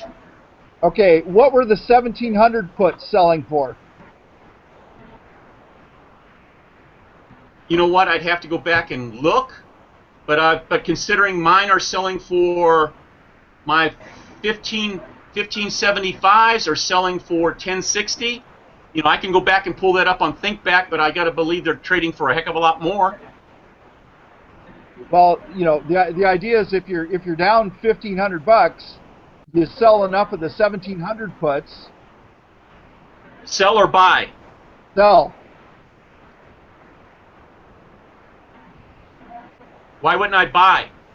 It's going down. I want to be long. Market's in a downswing. You won't see 1740 again for a while. I mean, that's kind of the idea. It's a sudden downswing. It's, you know. Oh, I understand what you're saying, Tom. I get it. Yeah.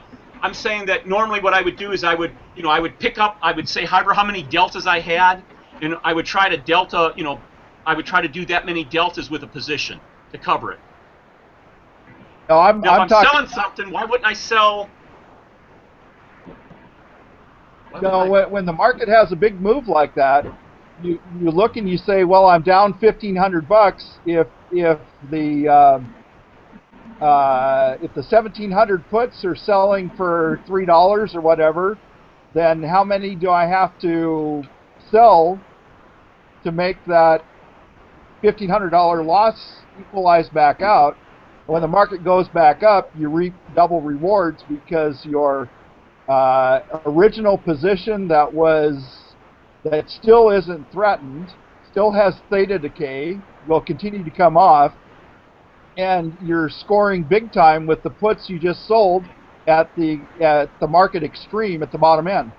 See, but that logic to me says I got to know what month to buy them in, how far out to buy them, and I got to presume that the market's going to come back and not sit at the bottom for a while. I don't want to do that.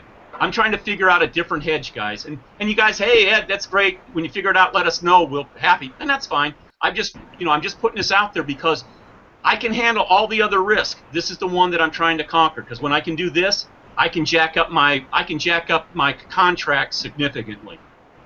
Well, I just don't know how to handle this risk. The other option on that, Ed, is to buy some 1650 puts.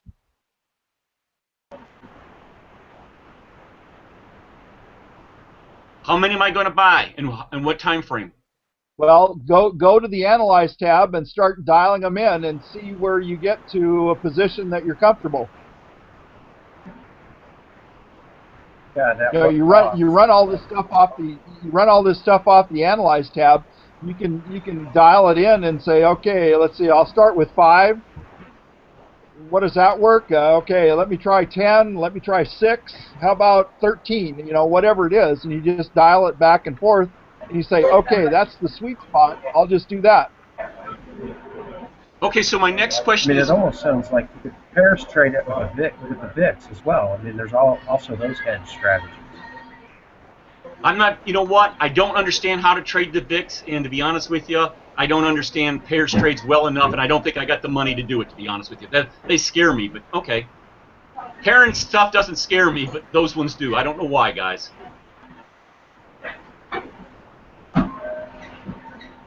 Well, you're just pairing it. You're hedging your trade with. You're pairing it and hedging your position with either a future or a VIX that you profit on the opposite direction. Is basically what you're doing. I understand that. I understand the theory, but I don't understand the nuances. And in fairness to everybody, I haven't put the time in to really, get good at it. So that, shame on me. Right. Well, that might be your ultimate hedge. Well, the other thing if you're buying puts, Ed, start with a week to expiration. Call it a fireside whatever insurance deal. And if you don't like that, change the expiration cycle to your 56 days or whatever. I mean, that's kind of the way I'm looking at it. I'm looking at short-term insurance, and I'm going to pay 10 cents a contract, and that's it. So how many do I need to get my risk level down to a spot that I think is manageable? Okay, Tom, let's take this to the next level. You're sitting at your desk. The market's bobbing back and forth. It's down 25 points. Are you putting on insurance? No, actually, I put insurance on order entry. So you're buying some puts when you put the trade on. Right. I'm looking at my overall portfolio, and I'm saying, I'm risky to the downside. I'm going to buy a week's worth of insurance. I'm going to buy 10 puts. So are you beta weighting this to anything? Like, are you beta weighting it to the SPYs and saying, here's what I think I need, 10 puts, X amount out? Beta weighting to the SPX. So you beta weight to SPX, and you say, I'm going to buy some SPX contracts or SPY contracts? I'm doing this in SPX. Okay.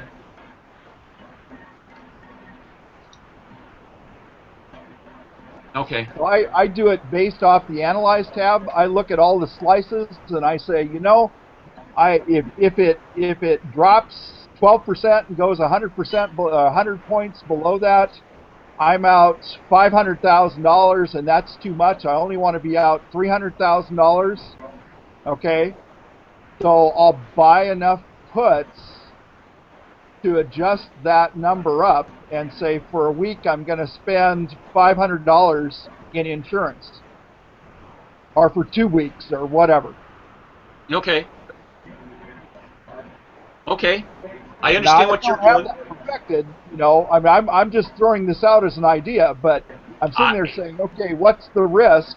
And I say, man, I don't know. Things are kind of squirrely. And then a week later, I say, God, you fool, you're chicken, I said, well, okay, whatever. Yeah, but all we're trying to do is to maximize something with a little insurance so we can sleep at night, right? Exactly. I haven't, you know what? You are more proactive. I'm reactive because I'm sitting there saying, if I had to do it when the market's doing it, could I pull the trigger versus have the deer in the headlight look? And that's kind of where I'm coming from. And you have a better approach, I think. But like you say, you're spending the insurance whether you use it or not. Okay, I'm waiting till my house is on fire before I buy it. Grab the bucket brigade and run, man. Well, I mean, isn't that what I'm doing? My house is burning. It's down 100 points, and now I'm going to buy some insurance. Yeah. Lots of luck. Yeah. Well, I think you have to work on this through order entry, and before you set it up, you have to look at it and you say, well, what does this mean, and what happens if this happens, and what's my risk? You know, it'd be interesting to know what your theta vega ratio was when you put those puts on, and what it changed to, you know, at that low point in the market. You know, I mean, it's there. You know, there's a bunch of pieces to this puzzle, and about the time you think you got one figured out, another one comes up, and you say, "Oh man, how does that fit in?" And it's just a matter of managing all these pieces and trying to get them to work in conjunction with each other, and then recognizing, are you under attack or is this an opportunity? Okay? And I think Karen tries to look at, okay, the market's going down, what's my opportunity here? And she jumps in and says, okay, man, this is great, I can sell puts here, and when the market goes back up, I'm going to reap a fortune off this. I agree. I think that's exactly what she does. And when you're playing with millions of dollars and she keeps in low volatility environments, she's keeping what, 50%? You know, she's got a 50% cushion so that she can take advantage of those opportunities. I'm not playing with $1 million, you know. And when those opportunities present themselves, the amount she's risking is still relative. Right. I agree with you, Ryan. Well, Ed, when she recognizes this all goes back to, again, what are you willing to lose? The answer is 0, and that's why the rolling's there for me. I can live with that. I don't want to lose. I'm going to roll. Okay? I've got my loss down, so it's not a question of losing. I don't even look at it that way anymore. I've taken that aspect out of my trade plan. I will roll at 25-ish deltas, 23, 28. I'll roll before 30. I'm not worried about that. The issue for me is that $1,500 drawdown.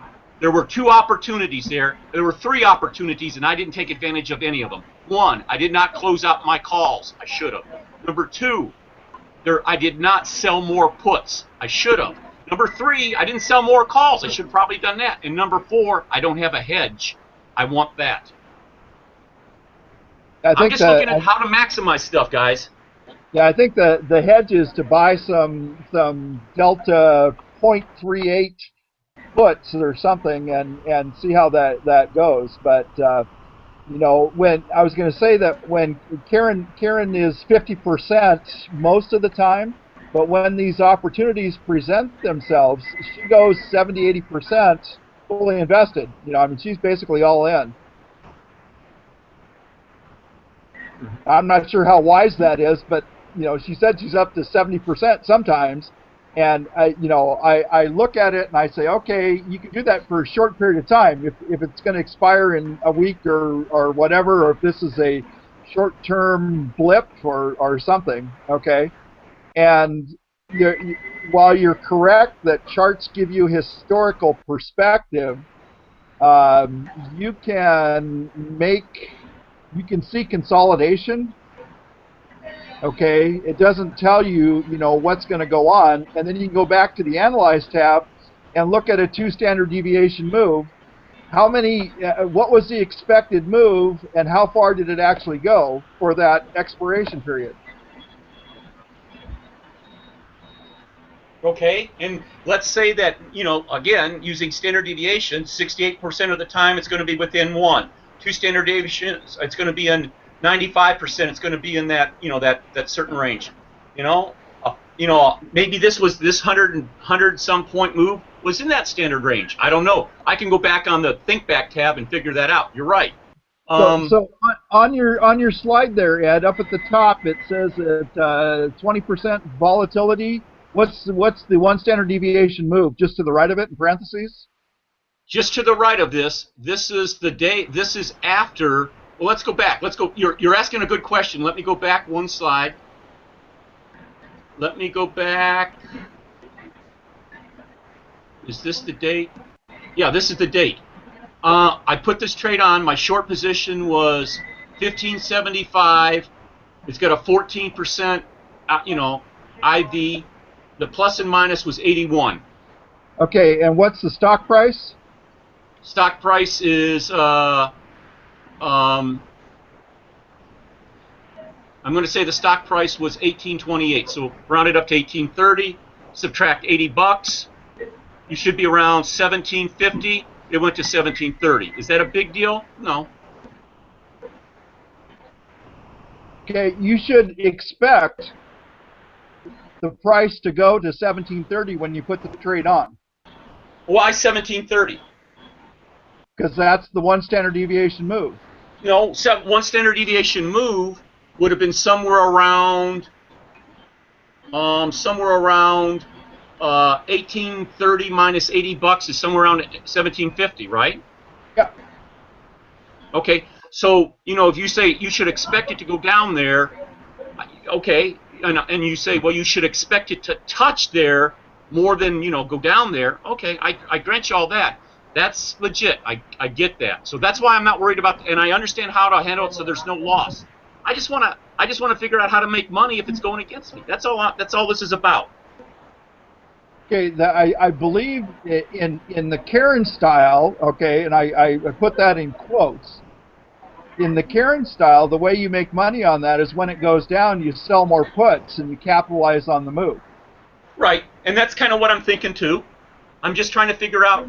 And again, if it were going down 15 points a day, another 20, let's say another 10 points the next day, and the next day another 30 points, and we're within Ryan's realm of nothing goes down more than 100 points a day. Within a week, I'm down maybe $100. Okay, whether I want to sell more puts or not, okay, I get that.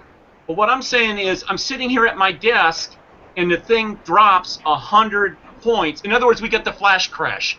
It drops while you're sitting here. What do? That's what this is about. How do we handle the flash crash? And I'm open to ideas. It's not a question of, analyze, tap, how much you're willing to lose. I'm going to roll it. I'm not going to lose a damn penny. But what I am concerned about is, can we make money so that we don't have to roll out as far, or we got some money coming in, or whatever. We're smart guys. Come on, we've been doing this long enough. The pros would know what to do. I'm just trying to figure out and play in their game. That's all. Okay, so my point is that you put the trade on, and you say, okay, I expect it to end up at 1750 or touch even further than that. Okay. And you say, when it gets there, what do I do? And you do the same thing on the upper side if you're looking at the upper side, okay? And when you put the trade on, you say, okay, this is where I'm going to collect enough theta. Now, what happens if the market moves against me? And you say, okay, when it gets to a delta 30, I'm going to roll it to a different position. And so you can actually go in the Analyze tab, change your price, change your volatility, do whatever you want, and say, I can expect a $16,000 drawdown if it gets to that.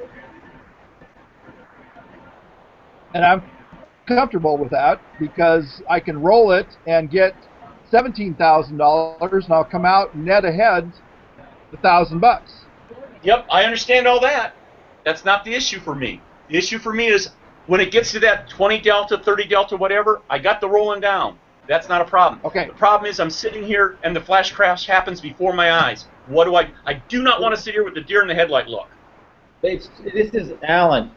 If you're talking specifically about a flash crash that's going to happen instantaneously, you're either hedged beforehand or, like you were using the analogy with your house is on fire, it's too late. No one's going to sell you insurance when your house is on fire. And Alan, that might be just the cold hard reality of the situation. I could sit here and the market's going down 10 points, 20 points, 30 points, and I can't do a damn thing. Okay. Right. Well, a flash crash is something different than the market going. I see the S&P, for example, all of a sudden drops 10 points today. For me, with my market awareness, I know something has changed, and I've got to account for that change. And whether I sell puts today or maybe wait and let the market continue to drop and then at some point sell the puts, that's an individual choice that someone has to make. The definition of perfect hedge is you have no risk. If you have no risk, you're not going to make any money because you're getting paid money to take on risk with these clients. Right. Exactly. I understand that and agree with you too. I'm just saying, there's got to be a way. There's got to be a way to, a flash crash that happens in 5 minutes. I agree with you. That $1,500 move was over a course of a week, or right. that $110 move was over a course in a week. I think there was an opportunity there I could have taken advantage of. I didn't know how to do it. And by the way, the thing is, the one thing and in case I haven't said it, the one thing I like about our conversations here is, you know what? We don't get to call up Karen and say, hey, Karen, how you doing this stuff? We got to figure it out on our own. There is no, we don't get to go someplace and ask questions. Right, but it depends on your risk tolerance. As you see the market going down, you've got two choices on the put side. You either buy puts, wanting to profit from the market continuing to go down, or you sell puts thinking, you know what, I want to take in that credit, and I'm willing to take the risk that the market is going to go down forever. Hey, Ed, I agree. The trend is your friend if you can figure out which way it's going. Right. And, Karen and her 6 brains that she has in that group have been able to figure out how to do that. I think that there's no automatic system. Well, I think what Karen's doing, and she alluded to it to the last interview, is she's trading future contracts when she sees that. When she sees stuff going, she's jumping in the futures contract pool. Well, I'm not comfortable there yet. I'm not saying I can't be there in a short period of time. I'm just not comfortable today. But you're not going to do anything different whether you're selling futures or buying futures. It's the same thing as either buying the SPX or selling the SPX, calls or puts. It's the same market. Alan, I agree with you, but to be honest with you, it's a comfort zone issue, and I haven't made that, that step out to that comfort area yet. Well, I'm saying it's not going to change anything. The fact that she's going into the futures markets, it's no different than you doing something on the call or the put side, or buying the index itself. But with the futures, you can be even more leveraged. Yes, you can get more leverage, certainly. Absolutely. Hey, Ed, I actually did some follow-up on that, and in her accounts, she's trading SPX. She's got 2 accounts, okay? And I think one account is trading futures, and the other account is trading SPX. And the reason she did that is because her accounts are so large, they'd end up trading with each other through the accounts on the floor. So I think they're actually separate. I don't think she actually hedges with futures, although that's well within the realm. She could actually be doing that. But one's more electronic and the other's kind of on the floor.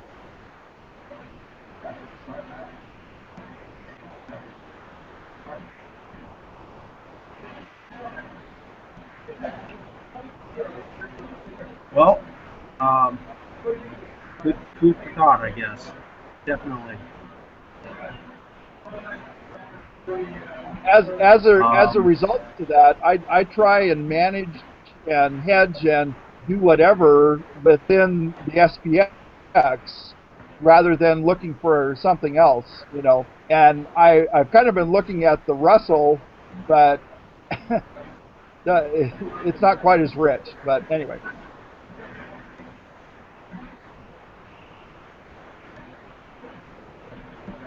Okay, one last thing, and I'll put this out there for anybody that's interested. I know at first we were having a conversation on commissions. I shared with you guys that I have a buck in, buck out.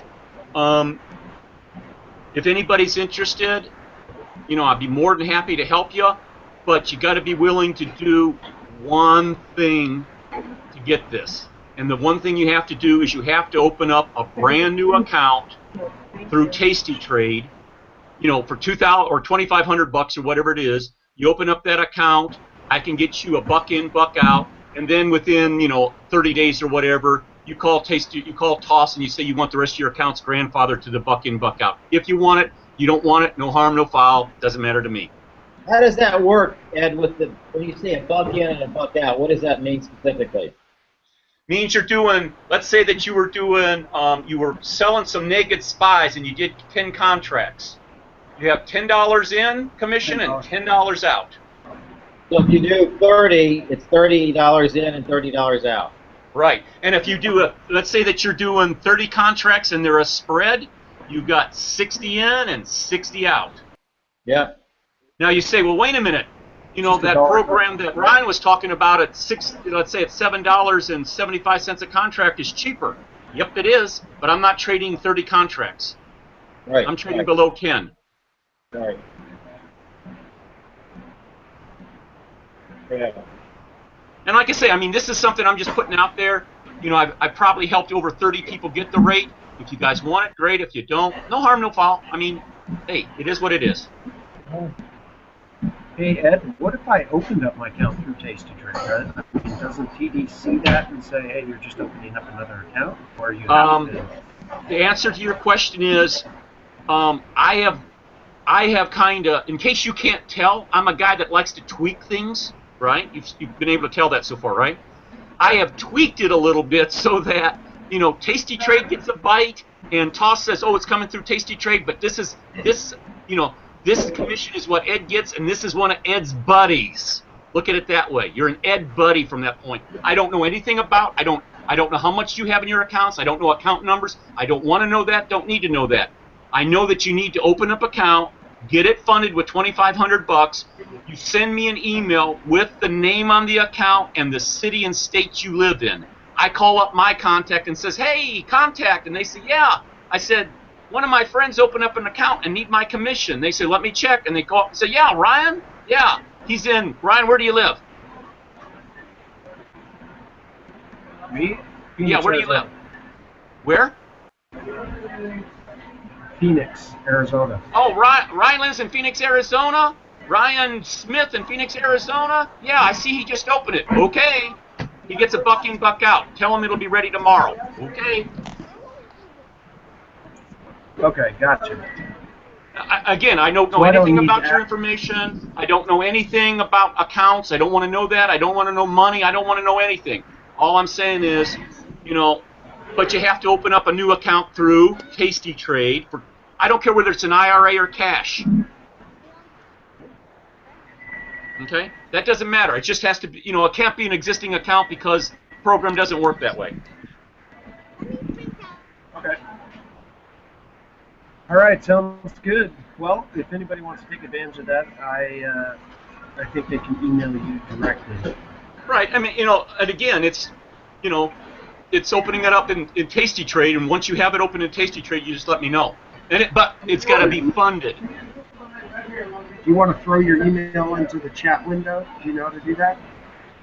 Thank you. That way everybody can get it. Hang on a second. Go up in the left corner above the screen share and click on that chat box, and that'll open up the group chat on the right, and then just go ahead and type in there. You guys see it? Yep, we got it.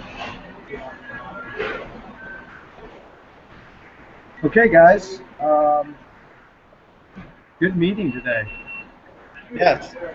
Thanks for sharing, everybody. Thanks for the help, guys. I appreciate it on my end. Yeah, absolutely. No, that's what this is all about. Is, you know, ThinkTank, talking and trying to figure all these things out. So I'll go ahead and schedule meeting number 3. If you've got any feedback or anything, please let me know. And thanks, Lukesh, by the way. And in the future, anybody who comes in, I know some people are at work and whatnot, and they can't share on the microphone, but I'd like to try to get at least presenters. The way this works is we can have hundreds and hundreds of viewers, but the people that actually come in that are going to be talking, it'd be great if they have at least a microphone, so you know we can have them share. So until then, I will see each other next Wednesday. Good. Okay, talk to you guys later. Take care, guys. All right. Here you go.